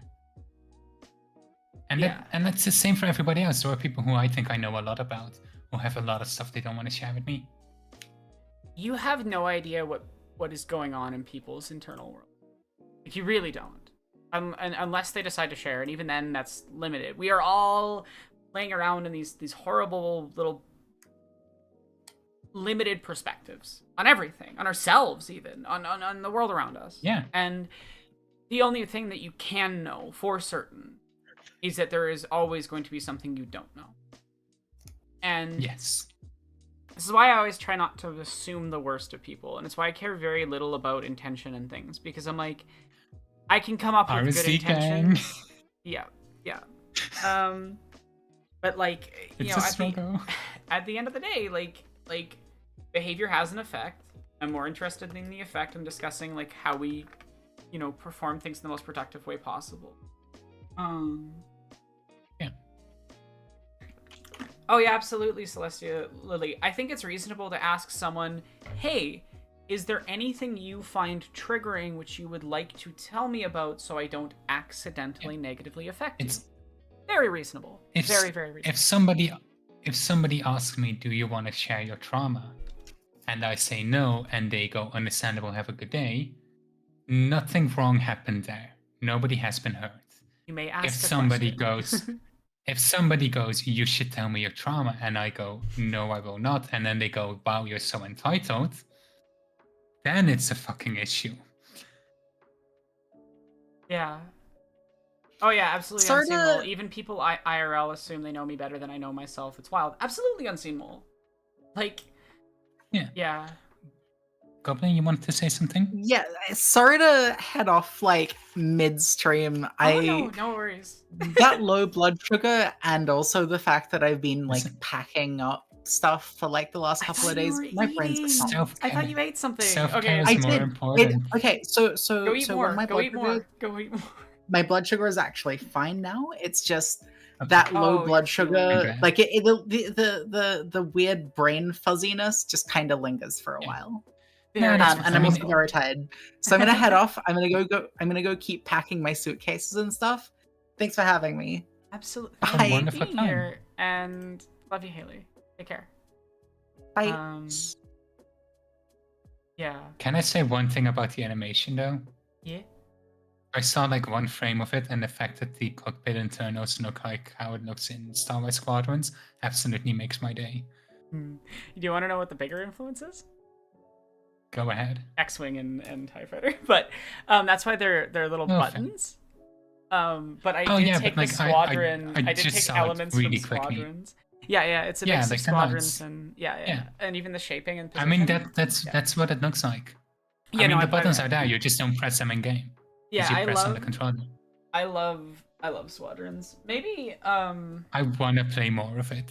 I Can need to we play play more the of it. multiplayer sometime? Yes. I've had no one to play it with, and I kind of like I played it for a little bit, and then I forgot will about say, it.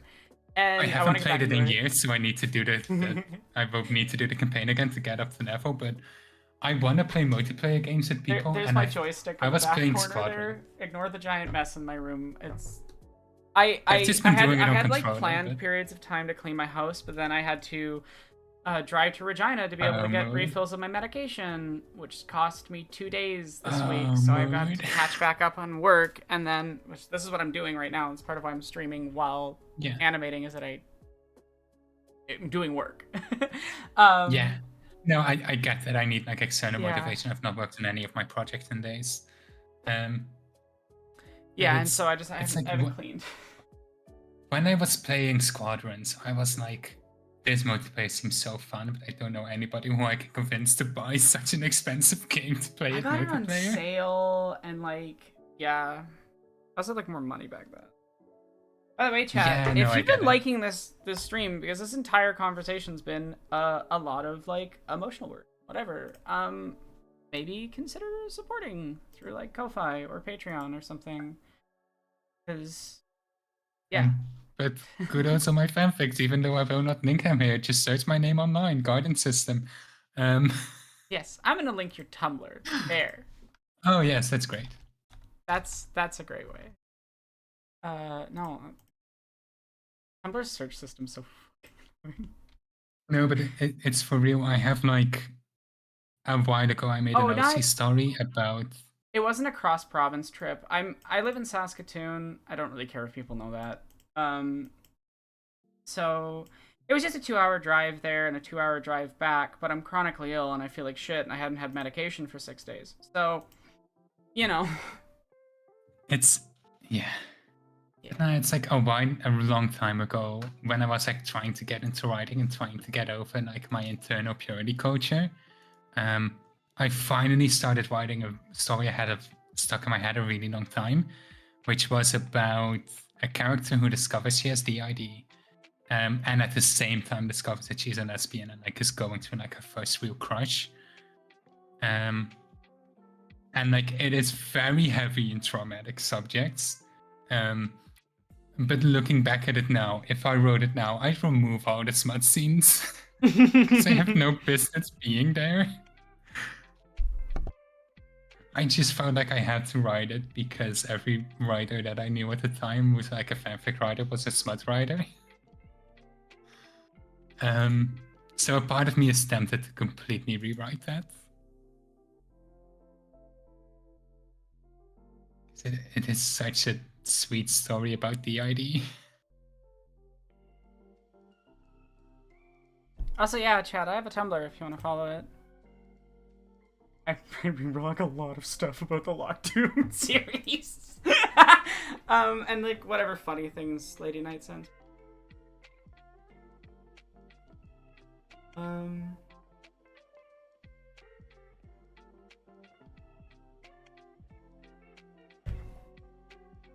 I'm excited for it right now. In 3-ish hours, I'm gonna be blind running the new dungeon, Destiny 2 dungeon. Oh, And nice. it's very interesting. It's called Ghosts of the Deep, and it's all like aquatic hive themed, and I'm like, ooh. I love underwater Sounds shit. fun. I wish we got more games that pulled what BioShock did, but like in different styles and genres, you know? Yeah. Yeah, it'll be a couple hours from now, but yeah, I'm running with my dad and my friend Nails. So much fun. I hope you enjoy it. Yeah. So, because we always blind run the dungeon. Not always in the exact same crews, but my clan splits up into groups of 3 and we blind run it. And Right. so you have to figure out the puzzles and everything on your own. No help and no guides. You just gotta figure it out. Yeah, because like in a few days it's gonna be like all guides and people have optimized the shit out of everything. Yeah, exactly. Thank you so much for being here, Little Goose Cat. I'm glad that you appreciated the education. Yeah, no, I just yeah. It's just it's just I wish I could talk more openly about certain aspects of things and how it affects me. Don't trust. Yeah. I've been burned enough. No, that's fair, and it's yeah, it's like a very logical response. Yeah. Actually, that leads me to a great topic. Self-diagnosis. And the way people are so fucking ableist about it. Oh god, yeah. Yeah, please pop off. I think one thing that really annoys me is whenever people complain about like ADHD content and such on sites like TikTok. Because like for the most of it, it's people sharing their own experiences. That's all. And it causing more people to recognize I have this too. How dare they do something so unreasonable as connect with their community? Sorry. Very like big thing. If you think you have, if you believe you may have ADHD and you don't have an official diagnosis and you're seeking out the community, people will say like, oh, it's taking away resources and it's like taking away deserved spaces. Do you know what you will do if you self-diagnose? Or do you know what somebody who's self-diagnosed with ADHD does when they go into those communities? They ask, what are your self-help tips? And they hear things like keep a journal, set timers on your phone to remind you of stuff. And like all these so many organizing resources being stolen. And it's 9 out of 10 times it's just genuine self-help tips. Yeah. Which like if you were to go like into social housing that's exclusively for autistic people and you go in and you say, well, I'm self-diagnosed, they will go, okay, I need like the letter that diagnosed you from your psychologist. Yeah, any resources you could quote unquote take is already restricted. You require an official diagnosis. You will not get them without. So who are they negatively affecting? I'd like to know. And one very big thing to kind of remember. Isn't it interesting that right now there is a push against self-diagnosis at the same time and that rights for disabled people are being taken away? Isn't it interesting that bills are passing in the US that say that you aren't allowed to transition your gender if you have an autism diagnosis? Isn't it interesting that in some states and countries, doctors can deny you life-saving care if you have some diagnoses because they consider your quality of life too low? Wild. If you are capable of getting the help you need through self-advocacy, self-help resources, and self-diagnosis, then that official diagnosis will not give you anything you need and only take away your rights. Yeah. So let's not pretend like people self-diagnosing are like harming anyone. Because they're not. Yeah. They're just not. It's especially funny when people say it with the ID. Like, you can't know you have the ID if you're not diagnosed. And it's like, I literally talk to my like every day. Yeah, I think, and this is a wild concept, hearing headmates in your head might be a prerequisite to getting diagnosed. Yes, actually. It might be that the first step of diagnosis is self-diagnosis in 99% of cases. In 99% of cases, you will self-diagnose, go to a therapist and say, hey, I think I need help with this. And they will go, okay, what are your symptoms? And you describe, oh, these are all my symptoms. And they go, yes, you have this thing. Now I will give you help. Or you might be like the first therapist who I opened up to about the ID who said, well, you only have one spirit. So just pretend you don't have it and it will go away. And guess what? It did not go away. It's almost like plurality doesn't work like that. It's almost like you can't just like wish away a headmate. No matter how difficult or not difficult the situation may be. Yeah. Actually, I do have... I think some of this I might want to keep for like in private. Yeah, absolutely. But this is true for every single disorder. Fake claiming in almost every case hurts the community more than it helps. Like, there are undoubtedly cases of people faking disorders for clout. But those are rare. And you know why they're rare? Is because they never work. Because keeping it's so obvious. No, like, do you have any idea how much energy it takes to consistently fake a disorder enough? I would guess a lot, because I've never done it. It is never worth it. Based in so many cases. Well, not, and also, doing that is a diagnosable disorder. Depends. Depends, but generally. Genuinely believing you have a disorder you don't have can be Munchausen, which is medically very contested, whether or not it actually exists, I should say. Oh, that's fair. That's true. But there is what was I gonna say? It is possible if you are doing it for clout. That does not necessarily mean a mental illness. It just means you're a piece of shit. Yeah, true. Yeah. But I'm sorry, why I genuinely do not understand why you'd want to fake these experiences. And it is very good for short-term clout because you get to... Because like a lot of people are seeking out educational content on disorders nowadays. Oh, true. And it is, if you do not have that disorder, it is really easy to pump out a lot of content quickly about it without having any of the restrictions that would make it difficult for you to do so. Yeah, I guess it's a lot easier if you don't have these lived experiences to talk about them. Yes. Whereas like for you and I, it's hard. Yes. And that way it's good for early clout because you get to be like a big space in it, because you get to make a lot of content, so people who seek it out are way more likely to see you within algorithms. However, it gets really difficult to keep that up because you can now never stop grifting. Yeah, that grift is forever and always. And I also want to say, with a lot of trauma-based disorders, fun fact, one of the biggest symptoms, especially for DID, is believing you don't have it. Because the brain will innately try and pretend like trauma didn't happen. Yep. Even also, just outside of DID. Someone in chat pointed out something really important. Also, while not all plurality is DID and not all spiritual traditions would identify as either, if at all, to suggest you can't tell if there are others alone is also kind of racist? Yes.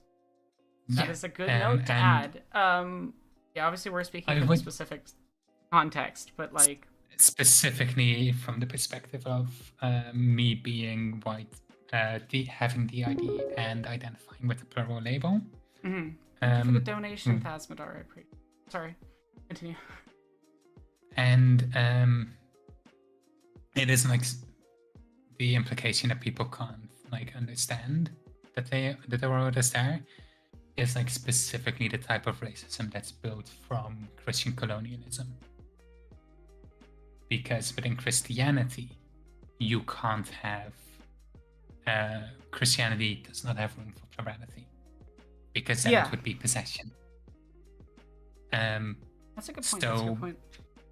It is not recognizing whenever it is coming from a spiritual experience. It does not recognize that as a possible experience.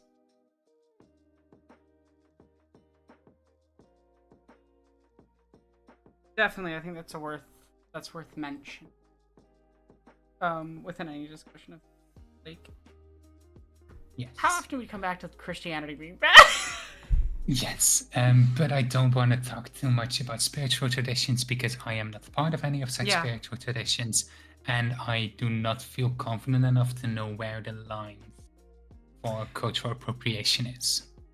Yeah, I think that's a good point, and that's also why I'm like, that's a good point to add that this type of bigotry is connected to racist views, but beyond that, I don't think we have the knowledge to comment on this confidently. I will say, because this came up. It's not that hard to recognize that you don't know stuff about a certain space and leave that to people who are more knowledgeable. Wild. This did come up as well in like my Twitch thread recently, because like I am very open about plurality, so I tend to have a lot of pluralism coming to my streams. Forms of plurality that are not based on DID or trauma are valid. They exist. I don't give a shit if somebody else disagrees with me. None of us are the sole arbiters of other people's experience. Well, and also, what does it do for you if their experience is real and different than yours? Other people having a different experience isn't invalidating yours. And I think, again, it's worth noting that there are histories of plural experiences that are not traumagenic, that exist within certain societies, that are not white. And I do think sometimes, because like I tend to say I am plural and I have the ID. Those are two statements that, while they are linked, are their own statements. Yeah. Because I fit within the plural community, but unlike some people in the plural community, I also need assistance with my DID, specifically the dissociation. Definitely. And dissociation fucking sucks. I do feel comfortable talking about that. Like, I get a lot of mix of derealization and depersonalization. I have all of it. Derealization, depersonalization, identity dissociation, other headmates taking over temporarily. Yeah.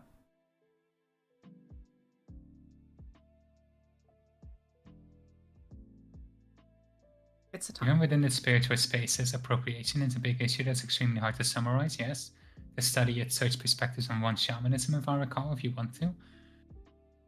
Sounds like a topic that would be really great to research more onto off stream, because I again do not have enough experience now to really speak on that with any authority. I have a tiny amount of knowledge, and I am going to leave it at that amount of knowledge. Yes, but I know that people who have knowledge on this have talked about how those views negatively affect them, and that's where I please listen to the people who are actually affected by these topics. Yeah, so I feel comfortable repeating that, and that's it. That's the end point of where I feel comfortable engaging element of the conversation. Yes.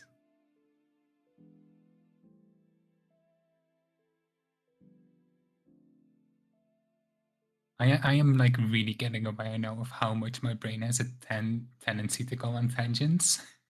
No, it's okay. How much have we actually discussed the topic of the stream? A lot. We discussed it a lot. I mean, we're discussing it less now, and we're more just broadly talking about mental illness and stuff. But to be honest, I think part of combating sanism amongst video essayists is maybe providing some good information. Yeah, and I mean, they have been good tangents so far. Hmm.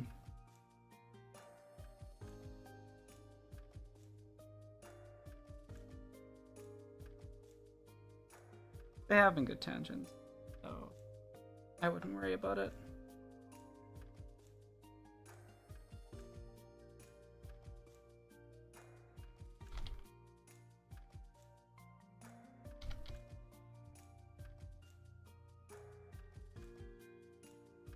So I think we were talking about like self-diagnosis and like Yes, TikTok mental health content. Yeah, it's one of those things that it is tough sometimes though, because it's like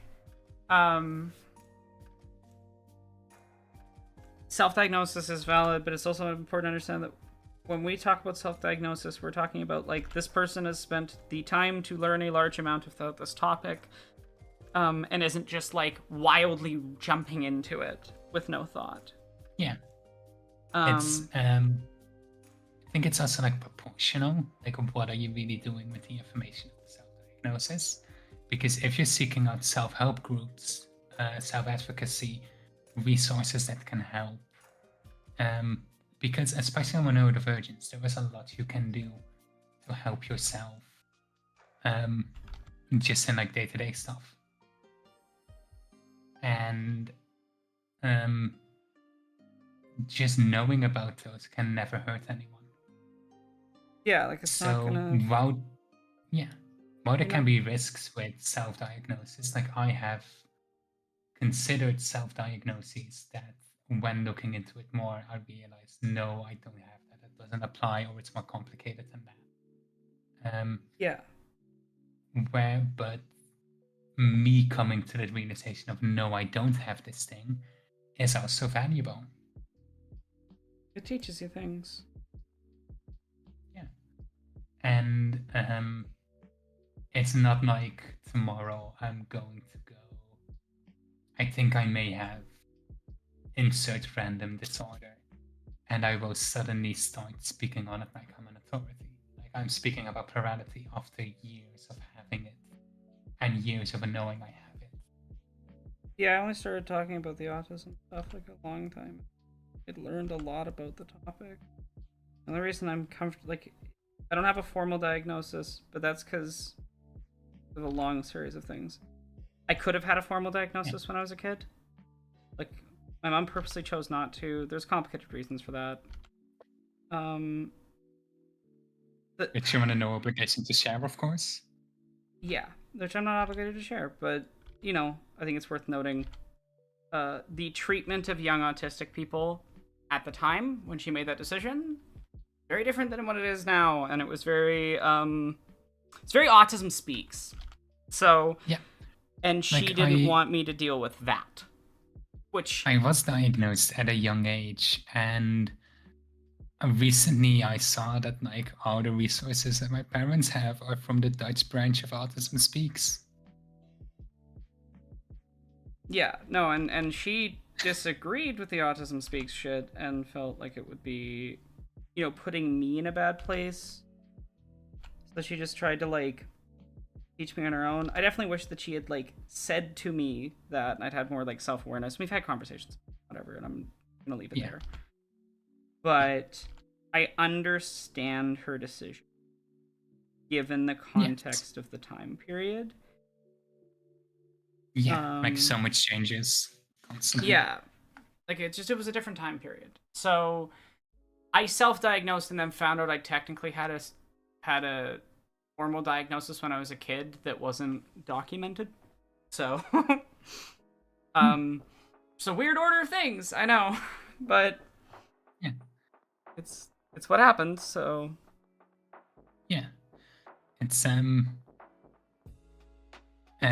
one really funny thing I saw about self-diagnosis a while ago is somebody made a tweet that was like, "Oh, you wouldn't self-diagnose about something like cancer," and it's like, yes, you do. That happens, though. People are constantly told like how to people constantly are self-screening. I like once a week I'm self-screening myself like on my breasts because that's something you just have to do sometimes. And it's if somebody thinks they may have it, they go to a doctor and they say, "Hey, I think I have cancer. I noticed XYZ," and then the doctor is going, "Okay, yeah, we're going to do some screenings." You don't just show up at the doctor one day randomly for no discernible reason, and the doctor just goes, "Okay, let's randomly, for no discernible reason, do a cancer screening test." Yeah, doctors don't summon diagnoses out of the air like poof, here's your magic diagnosis. You know, like that's not how this shit works. I don't know. Doctors just look into a crystal ball before a patient walks in, and the crystal ball tells them what diagnosis the person has. Like they might be. That's not quite an accurate self-diagnosis, but it leads them in the direction of an accurate diagnosis. But like, Yeah. no one goes to the doctor one day and is just like, "Hi, doctor, stare at me." And the doctor goes, "Oh yes, I hit you with ADHD." Like, no, people go to the doctor and say, "Hey, myself or my kid or whatever is displaying all of these things. Is that ADHD?" Or just them saying, "Here's all of the things they are experiencing," but they're experiencing something. Yeah. I will say sometimes doctors are shit when you say, "I think I have this thing." Oh, absolutely. So it's And they often will better. It's try and often deny better to it. just tell them the list of symptoms. Just tell them the list of symptoms you have. Yes. Obviously, don't lie about that, but like, just if you look it up online and Play you know dumb. you have all of these experiences, you can just be like, "I don't know what's wrong, but I have da da da da da da da." The doctor will give you the diagnosis. But if you're like, "I think I have," Yes. A lot of doctors have like a superiority complex. So if you come in and you say, "I think I have this diagnosis," they will go, "Oh, I studied for years at medical school. You can't know this shit. You are a dumb poor." yeah, doctors have egos. But if you come in and you're like, "Oh, I have no idea. I just happen to notice this thing. Could I potentially be sick?" Then they can go, "Yes, because I'm so smart with my degree. I know you have this thing." Yeah. And it's like, obviously, medical degrees are difficult to get and they are important, but it's. The issue is the ego, not the education. The issue's ego, not education. Yeah, I like that.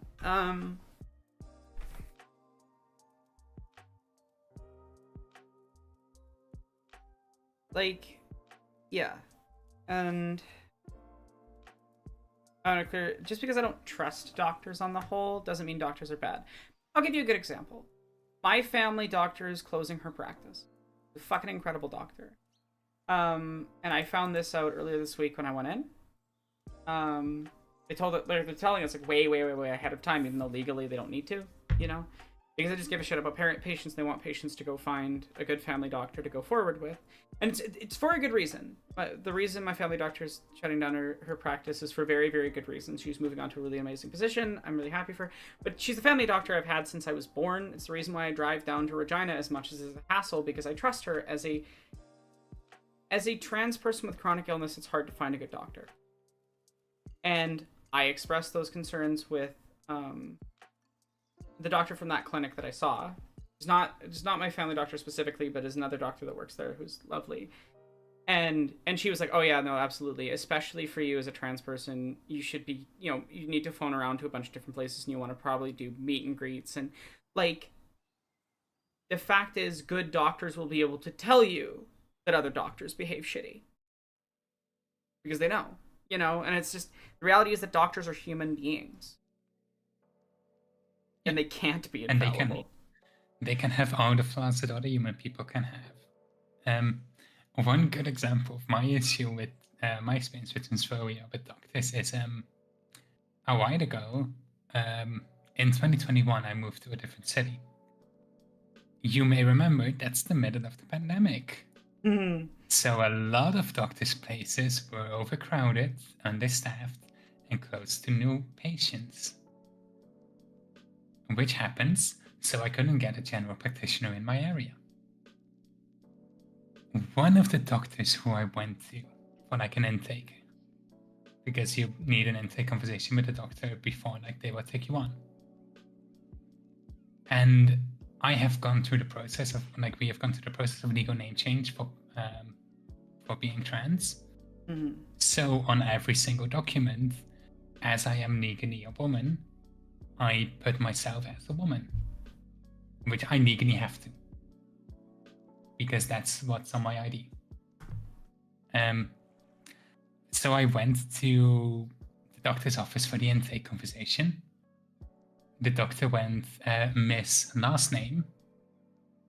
And then when I stood up, looked at me, and the expression just dropped. And then in the intake was like, oh, you take like hormone medication? Like, I have no experience with that. So if you need, if you're sick, I can't know if it's the hormones or being sick.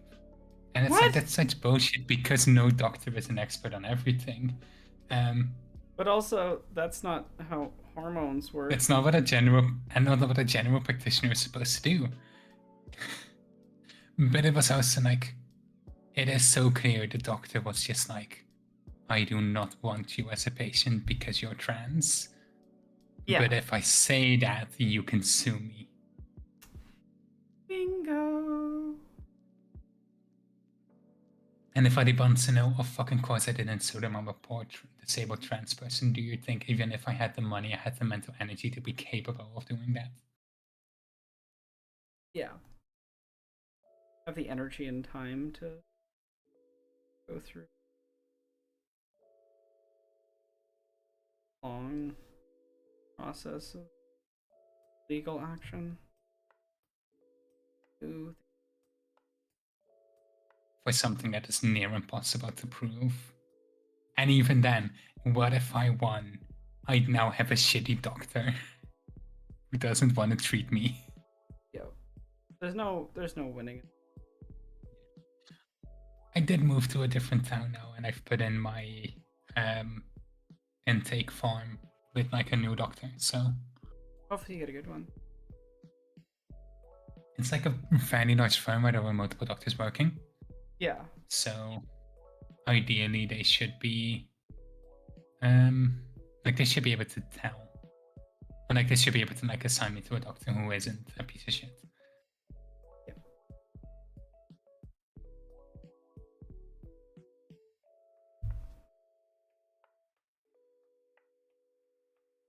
I hope so too, and I hope especially that they do it quick enough because I'm running out of my meds. Ain't it fun?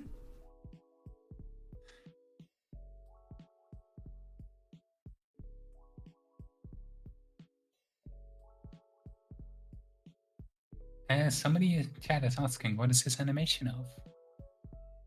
It is for the opening of Jesse and my Star Wars. First scene. This specific shot right here I'm working on is of X-Wing controls.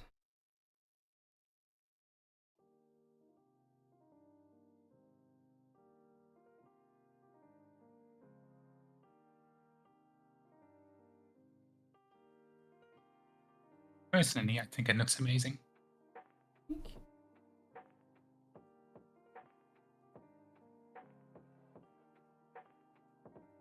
I'm kind of following loosely Genndy Tartakovsky's style from the 2003. Ooh, yes. Those are good. So basically everything that isn't a person is kind of this sort of almost watercolor-esque paintings.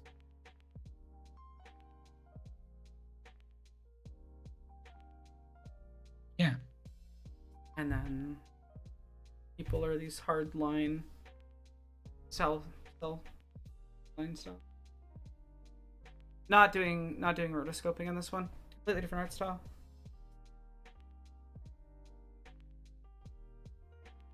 A lot more just traditional animation.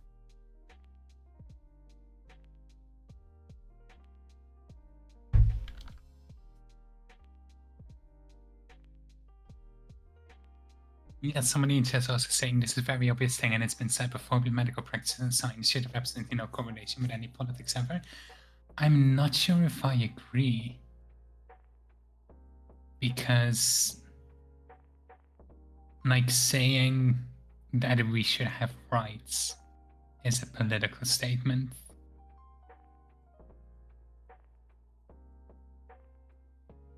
Yeah. Like, Doctors you should can't have really certain be. political statement stances. Well, I mean, it's also like, politics is not a team sport between the left and the right. Politics is, how do you think society should be run? And when it comes to how should disabled people be treated, that's actually kind of an important topic that we need to talk about more.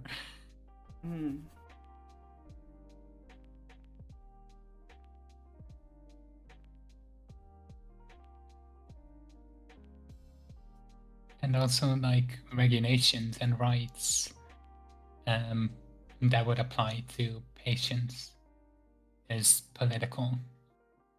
Like, should a doctor just be allowed to say whatever they want? Or are there limitations on what they can do with and to a patient is political? Yeah.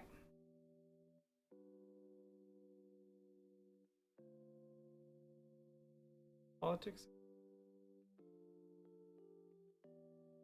Yeah, it's like the example I tend to give is, or I kind of like to work with is, let's say your city has a budget that is going, and like they're debating where it should go towards, and they can go expand the hospital or they can expand the road, and like they don't have money for both.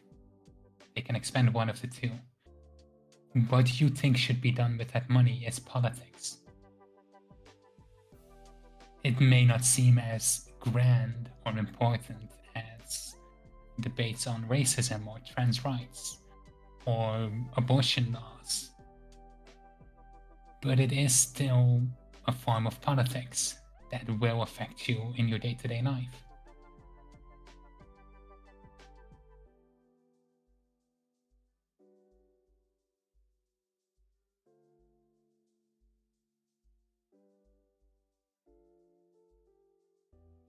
And the clarification in chat, that was very hyperbolic. What I mean is that a person charged for healthcare for the most part should not be allowed to restricted healthcare based solely on their beliefs.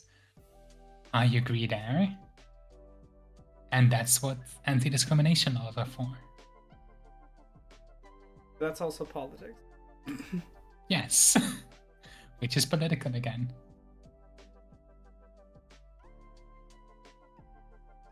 Like, I do understand like that clarification. It's just the way we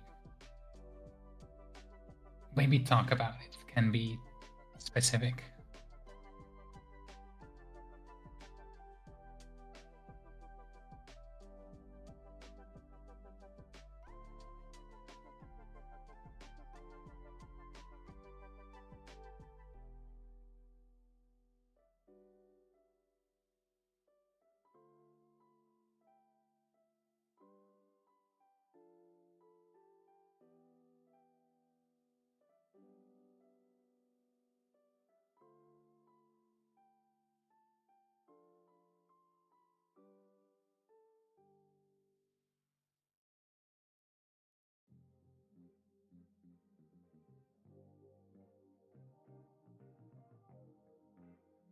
Was there anything you want to discuss more as well, or?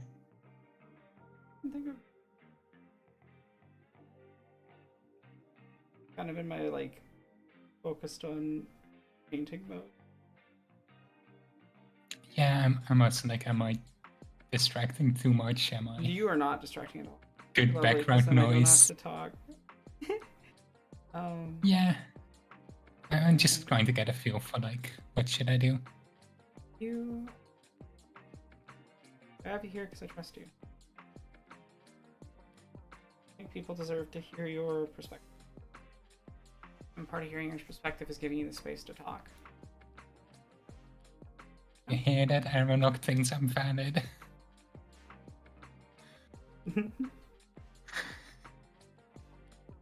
Yeah, it's just I'm running into the issue of it's not my platform, so I'm not sure how much to say. Fair. Yeah, that's always an interesting line. You're always welcome to ask questions, but where the barrier is, I guess. I guess coming back around to just frustration with the video essay space. Because it's like I'm not a video essayist. Like I have made an attempts that are hopefully like really hard to find at the moment. But like I kind of am tangentially aware of the video essay space because of like being in this, like being friends with you and like watching video essay content. Yeah, it is so tiring. I really don't think it's that hard to work with sensitivity readers. Yeah.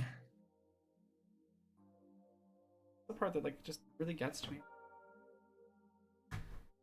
And people seem so willing to hear perspectives until that perspective is from a mentally ill person.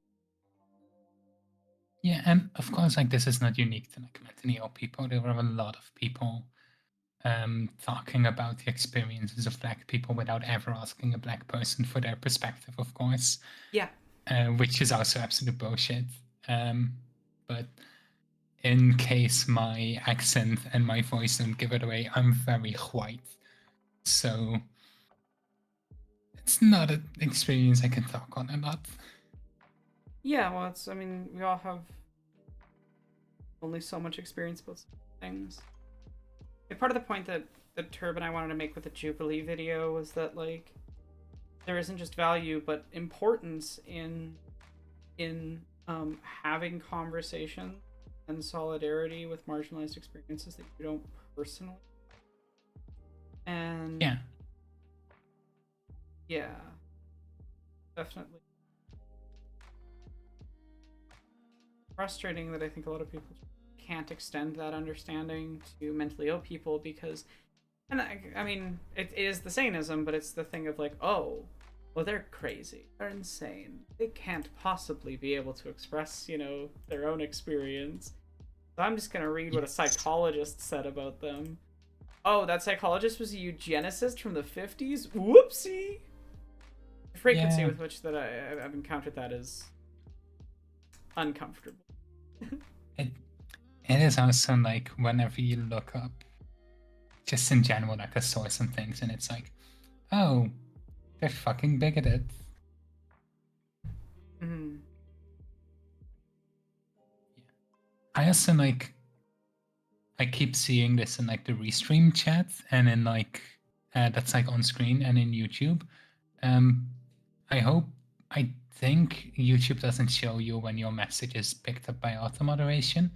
But if you put a curse word in, the message doesn't show up in chat for other people. Which curse word? So I've seen a lot of people try and say fuck. Oh, is that getting bumped? It is not showing up in, like, people aren't getting banned for it, but the message itself is just not showing up. Oh, can you, I mean, if the messages are okay, you can always like confirm them with the... Oh, I mean, like, they're not even showing up for me. I'm seeing them like on the YouTube screen, like on the stream. Oh. Because like you have the chat in there, so they show up on the stream, but they don't show in the chat box. And I think people may not notice because I think YouTube doesn't show you that they're holding your message. Yeah, it doesn't. I'm gonna go do a little scroll through on YouTube. It is not. I should say it's not mods deleting it. It's just like YouTube itself hiding content that they flag. So I'm just saying that because I see people make points that I then can't fully read because it has a curse word in it. You can say twat. It doesn't pick that up. What's your YouTube so I can make you a mod? I'm already a mod on your YouTube. Oh, then you should Just be not able on your to... Twitch. Maybe Nightbot's auto-timing people out. No, because it would send a warning if it was. No. Because if it gets deleted, I would see it. So this is just YouTube's own filter system. Huh. So like I can't approve them either. I can't see this message was deleted. It just does not show up. Okay, It's just 1984ing it. Well, to be I'm fair, not it a is mod on the possible. Twitch show. Okay, it's possible that it's auto-modding, because I have crazy and insane as banned words on YouTube, specifically so they get sent to held for review. Not because I don't think anyone can ever use those terms correctly, just because I want to know why they're using it before I let it be seen publicly. Yeah, yep. Because 99% of the, I think the filters on YouTube chat are just inherent. I don't think you can, like in the live chat. I think that might just be something that they have on by default because they don't want to risk like hate rating and such. If I had to guess.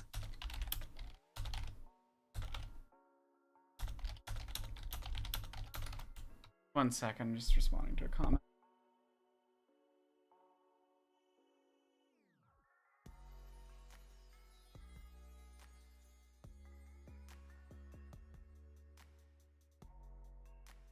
So goodbye. So you have a wonderful rest of your day.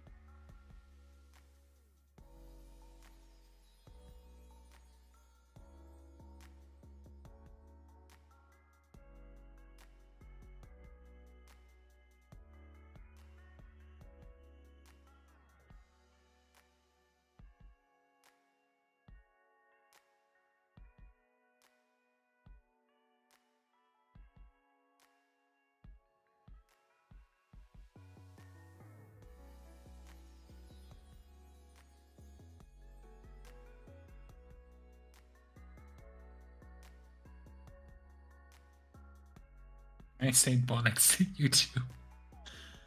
Are we just gonna try out curse words now? Have a good one, Finn. Thanks for being here. I should say the reason I pointed it out is just in case people want to contribute to the conversation and notice people aren't responding to your message. That's maybe why. I don't think you should self-censor, but YouTube doesn't listen to me. Oh, Goblin, it's just that YouTube has like automated screening and people's messages are getting eaten every sometimes. Yeah. Anyway, someone left a comment on the community post. I'm not gonna say who it was. I swear to fucking God, if I talk about this comment, one of you goes and leaves a comment, reply to them. You're missing the entire point of why I'm bringing this comment up. Okay. The person responded, as someone who's neurodivergent and has mental illnesses, I'd love to know who it is in case it's someone I follow. I respect your decision not to share, but if it was bad enough to make a post about it, I feel like it's worth calling them out, which is not respecting why I'm not doing that. Like, that's not. You're not. Fine, but just, like, admit what you're doing. Would you be willing to say what cartoon it was? Sorry, it's hard for me to see info like this and not press for more because I want to know if it's someone I watch. And it's like, the hints are fucking obvious. The video was released today. It's about a cartoon, and it mentions mental illness in the title. If you cannot figure out who it is from that, good. Then you don't know them. Like, I don't want it to turn into some call-out post thing, because that's not the point.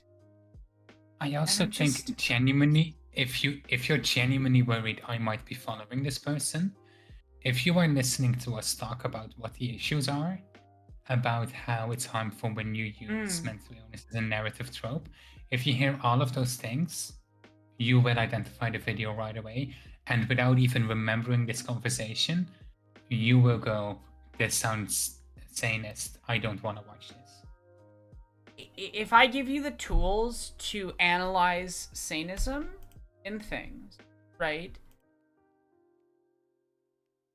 It is not, like, if you're not going to be able to apply it, then I don't think it's going to be productive to even tell you who the person is anyway. You know what I mean? Because, like... y'all have to be able to do a certain amount of work on your own. I can't babysit people through everything. I'm and when it comes to bigotry as well, it's not like, you know, we're trying to be the arbiters of good and bad people. Yeah. It's not that's it's not declaring who's good and bad and who's acceptable and who's not acceptable and who you can and cannot watch. It's saying this person made a work of art which expresses a bigotry. Note that I didn't say this person is evil. I didn't say they're evil and bigoted and essentially bad. But people will hear it and they'll do whatever the fuck they want with my words, whether or not I like it. If I say the video is bigoted and I name the fucking creator and I say who it is, there will be assholes, because I know they do this, that will take it as an excuse to go harass that person. And I'm not interested. If it was a right-wing figure, if it was fucking Ben Shapiro, whatever, I don't care. Like, I don't think harassing them does anything for anyone. I don't think it's a productive thing to do. I fucking hate the asshats on Twitter that dedicate all their time to dunking on TERFs, but like don't actually do anything meaningful in their community or anything. I don't think it's a productive way of moving through the world, and I don't think it's a productive politic. Because politics are things that you do. And I think wasting all of your time kicking the hornet's nest repeatedly does nothing. Like it does nothing for me, it does nothing for Triss, it does nothing for any other mentally ill. So it's also like I don't want to do leftist infighting on this, because if a person hears these arguments and hears I may have been accidentally contributing to sanism, and they then, because of that, adjust their behavior, we don't need to call them out for it. Like, they can do that by themselves by listening to us. Yeah. And if we make it into a fight, then it becomes drama, then it becomes protecting your ego. Then it becomes content, and I do not want it to be content fluff, because this stuff is actually meaningful and affects my life. Yeah, a good one, which unfortunately was eaten by the YouTube auto-censor that I can luckily see on screen. I'm not sure why it's picked up, but sure, you hate TERFs, but do you support trans women? 100% mechanical hands. And yeah, I think people's comments are getting caught by YouTube's auto mod feature, because I also have TERFs blocked. Again, not because of live chats. It's not because of live chats. It's because of my comment section. I get annoying comments. So I just include any word that results in comments that I find annoying in there, because then I can at least, it gets sent to my held for review, and I can click yes or no if I want them to be able to see it. But I guess apparently that means that it immediately removes it from the YouTube viewers? is doing so about 1984. So I'm sorry about that, viewers. It's there for good reason. I'm not going to remove it because but it's a really good point. And yeah, that's the thing. Because we can dunk on someone for being sanist, but I'd rather support actually mentally ill people, and like that's why we're having this discussion, because we're actually trying to provide a good discussion. And based on what I'm seeing in chat as well, a lot of people find this discussion helpful, either to learn about it, but I've also seen a lot of people talk about how validating this is to hear. Yeah, it's almost like we can have productive conversations without spending our time on the people that have been shitty. And they're like I'm not invested in these people. You know what I mean? These random people that have been obnoxious on platforms and whatever. If it's friends, I'm more invested, and I'll take the time. I'm definitely getting tired of having to do those private conversations over and over and over again that are the same fucking conversation. And I don't always feel like I'm being listened to, but that is what it is. Yeah. I do want to say sometimes it can be good to talk about specific creators, especially if they're particularly harmful. Yes.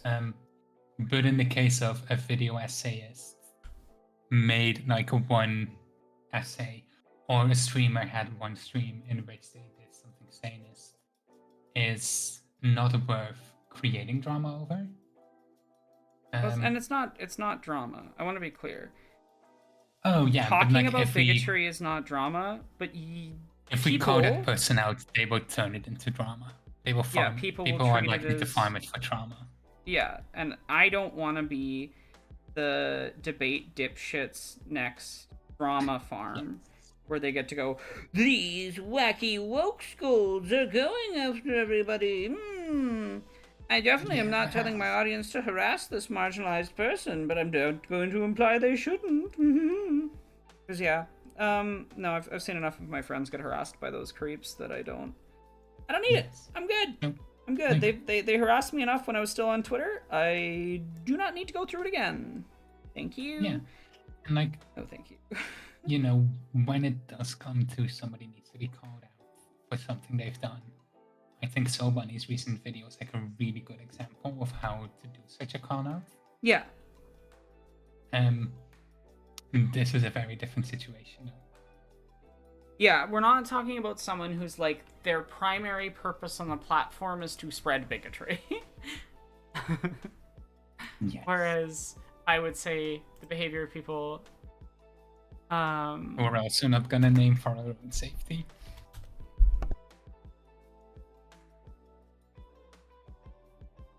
But yeah, it's and I think that's why it's so disappointing to see it from such a creator, because it's like when you do really good content about trans rights or whatever, and then turn around and make something on mental illness and put in no work to research it, it's a stab in the back. We thought you were a comrade. Well, and we thought that you were capable of engaging with these topics with at least like I'm not expecting perfection. I'm expecting an effort. And what made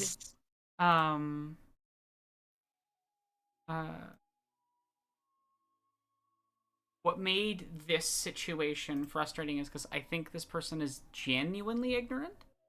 Like I don't think they're sitting there like, haha, I'm gonna like it's not yeah.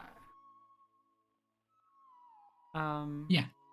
Somebody who genuinely did not even seem to consider the fact they had to didn't even seem to consider the fact that real people deal with these things. It's like it didn't even cross their mind that our perspectives would be worth engaging with, which just tells me that they have these learned biases. But they're not someone that I think is like sat down and is like, I'm going to like, they're not malicious. And it doesn't. They think they're doing a good thing. And you don't need to be malicious to do harm. So I'm going to talk about the harm, but I'm not going to spend all of my energy on this individual when the behavior is not unique.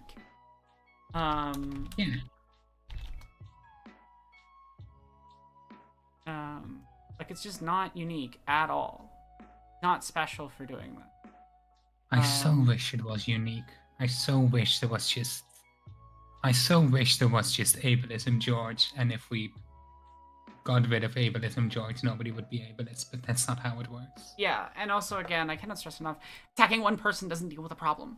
It never does. It never in the history of the world has going after the bad person and singling out a person done anything. Now, using people as examples can be productive. You're smart about how you do it. You have to be very careful and you have to be very clever. And you also, like, to a certain extent, in some cases, just have to know that you don't care. This person's not going to change. They're invested in not changing. So who gives a shit? You know, at that point, they've dedicated their platform to harm. Using them as as an example is perfectly fine, which is why I made the distinction of like Jordan Peterson or you know, a Ben Shapiro type, or the people that Soul Bunny talked about, frankly. And yes, I'm including them in that list. That is 100%. So do I. Because they behave the same. They behave the same. So I really... They move very similarly. They might say slightly different things and have very slightly different views, but fundamentally the way they treat marginalized people is the same as a content form, as a way of making money, with no actual care for us. I do not think in the case of the person that we're talking about that they genuinely... Oh, they do not fit that list, but yeah. That person is particular. Which again is why it sucks. But like on the people Sobani talked about, National Socialists call themselves socialists and they were nothing but. Some leftists call themselves leftists and just aren't. Like it's sometimes just that simple. Mm-hmm. Yeah. Like you don't get to call yourself a leftist and just be absolved of all responsibility towards other people.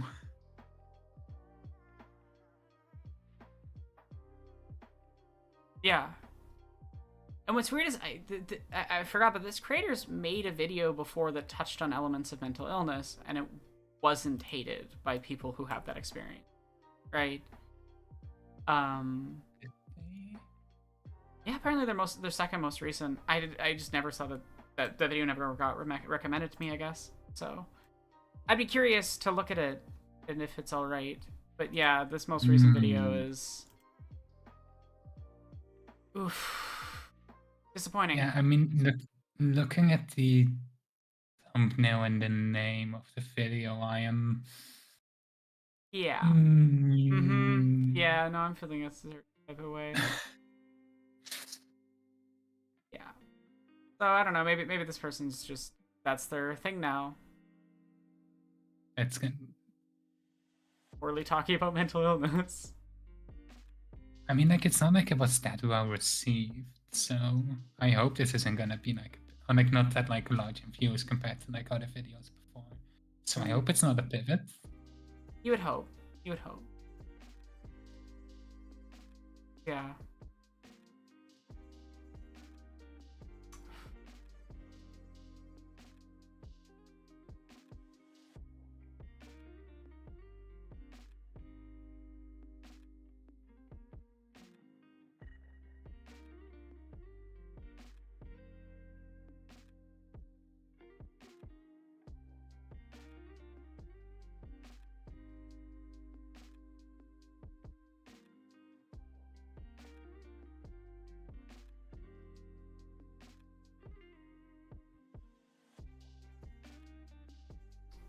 I don't know. I'm just tired. And yeah. Tired of the world's bullshit? Yeah, me too. I'm gonna finish this shot, I think, and then I'm gonna pop off. I just need to draw the thumb pressing the button down. And take a couple. Yeah. I mean, like, if it helps to like work on projects beyond like streaming them. A while ago, I was in like a community where we had like, we called them productivity sessions, but it was just like hanging out with a Pomodoro timer, basically, and then like hyping each other's work up in the rest periods. Yeah, no, that's something I do, and I do that with like David G. Bradley and stuff. Yeah, I mean it's like if you need to have like a productivity partner to talk about a project with or something like that. No, absolutely. Absolutely, feel free to ask me. Gladly, not with my friend.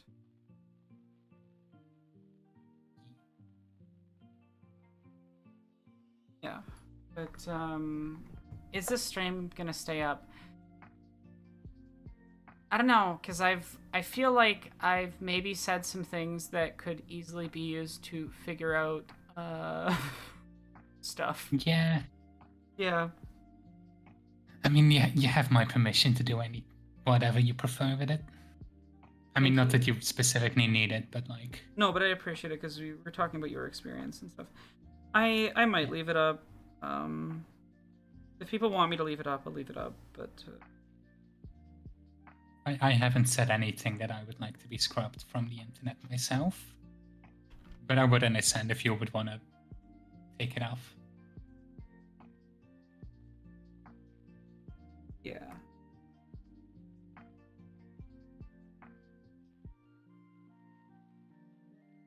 This is maybe a weird compliment, but that's a nice thumb. It's not a weird compliment. Thumb's hard. So weird. Yeah, it's hard to draw.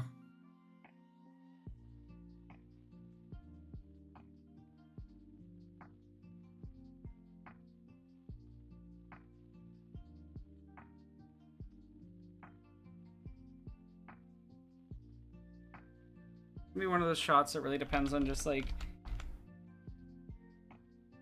Jesse getting the sound effect right.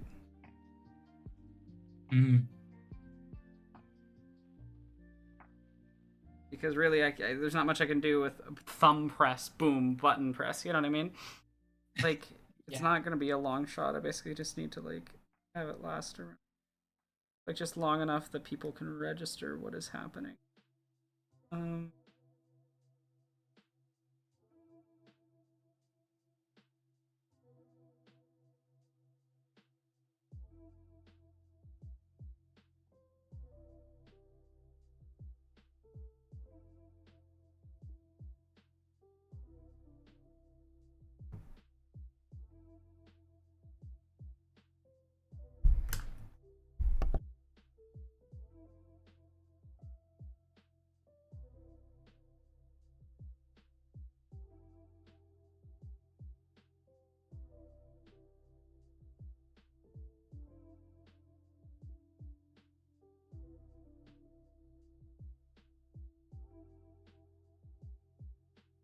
It has been like a really good discussion, and it's good to just vent about the sanism.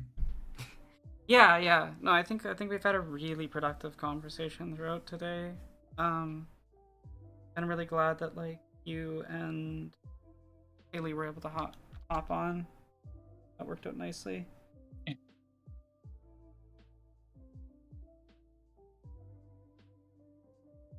It is like also lucky that I saw that the stream was before I would have logged off and gone to bed. Oh no, have I been keeping you up? I mean, not really, because my sleep schedule was fucked. Okay, good. So I probably won't fall asleep for like at least 2 more hours anyway. It's just sometimes I'm just in the mood that I'm just gonna lay in bed and not do anything. Yeah. Because coming up with something to do is too exhausting. Very, very under.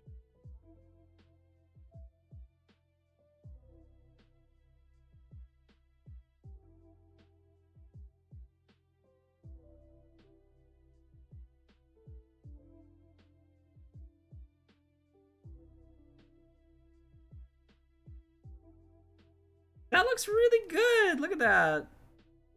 Yeah, I mean, I'm waiting for it to be filled in. It's a bit of a delay on the stream. Oh, I have it moving now. That'll be delayed on the stream. Oh yeah.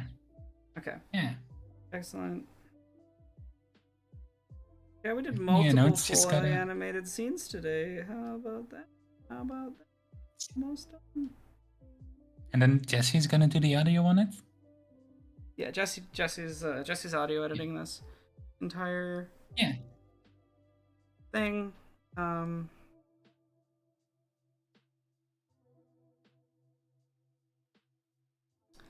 Jesse's good audio. There's good audio soundscapes. You can hear her like playing around with some stuff in her masculinity video. It was a little bit of like when she was doing those comic panels. That was her just kind of testing some. I still need to watch those videos. I feel like looking at the thumbnail, they're gonna be heavy ones. Yeah. They're heavy, but they're very well made. Very proud of my cover.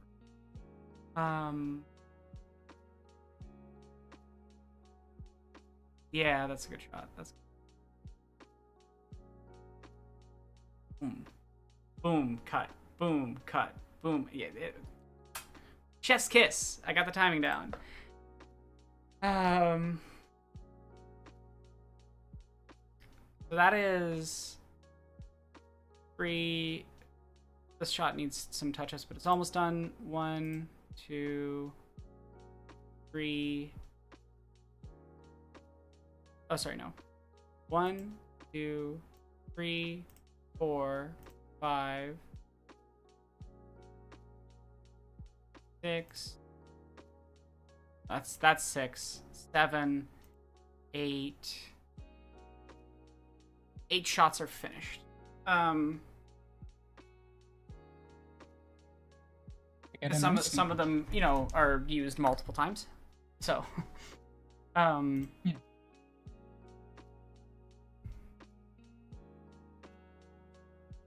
Yeah. No, but I'm just tired. Like I think that community post kind of sums up like how I'm feeling.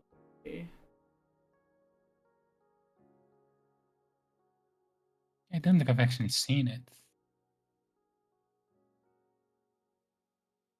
I did see like some of the posts.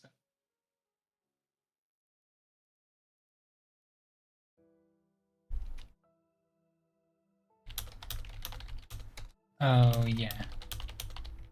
Yeah, that's a good summation.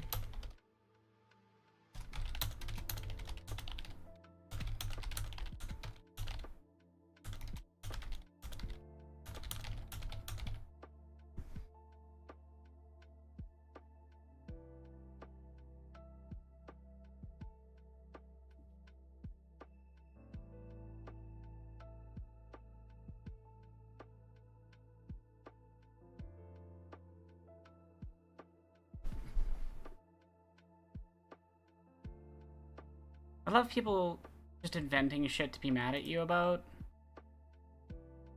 No, what is it? Oh, someone got pissy at me for saying that there's a difference between because, you know, in my comment I said it would be really cool if people who can't even get the difference between neurodivergence and mental illness correct, and they were like, mental illness is neurodivergence, very literally. I don't know how you can argue against this. Just because different types of neurodivergence can be a positive thing in different ways doesn't mean that it can't have any negative qualities. Like, they're just like inventing an entire person, you know?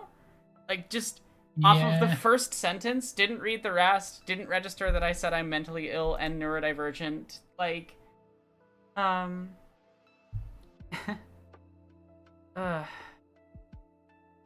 like, okay, invent something I never said, I guess. Anyway, thank you all for being here, chat. Look at that pretty animation. Obviously, that, like, it cuts after the 14th frame to the this shot here. Press button, cut. The next thing I need to cut, it'll cut back. Blaster bolt will fly out of the X-wing and TIE fighter explode. Conjuring an argument for the deepest, darkest depths of their ass. Oh my god, Mechanical, that's so good.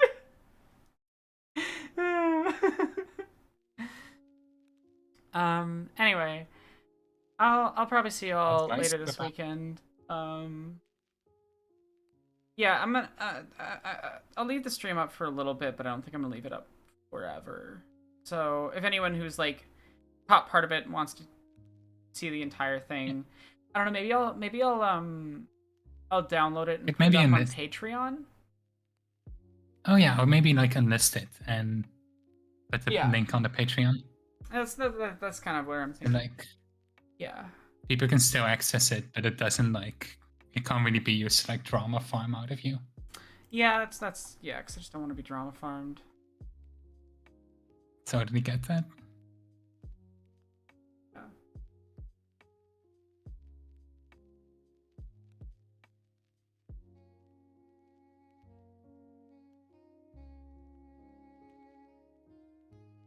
So if you want to catch the reruns of the stream, make sure to subscribe to Aeronox Patreon. Yeah. Because they fucking deserve it. Or if you want to just support through Ko-Fi, that is also cool and nice. Helps me pay for medication, because it's continually getting more expensive. And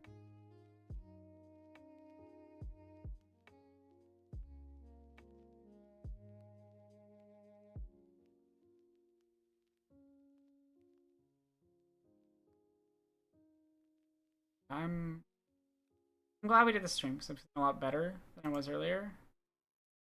I'm genuinely very glad to hear that. I was feeling. I'd planned on streaming today, and then after that stuff, I was kind of feeling like not streaming, and I'm really glad that I decided that I was. Yeah.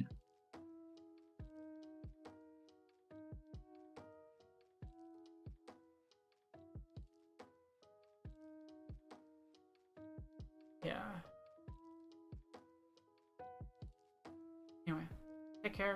I'm gonna raid the Twitch chat out, and I'll shut the stream off. It's online. Adnan's on. We're gonna raid over to Adnan. Adnan's fucking lovely.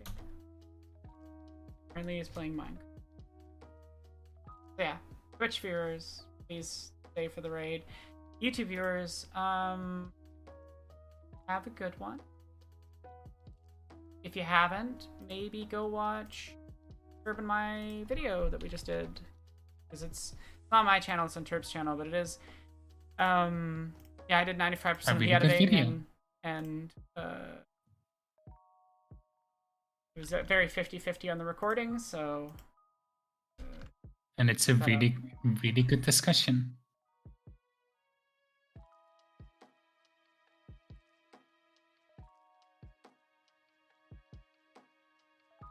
I give that like 20 seconds and then we'll stop streaming.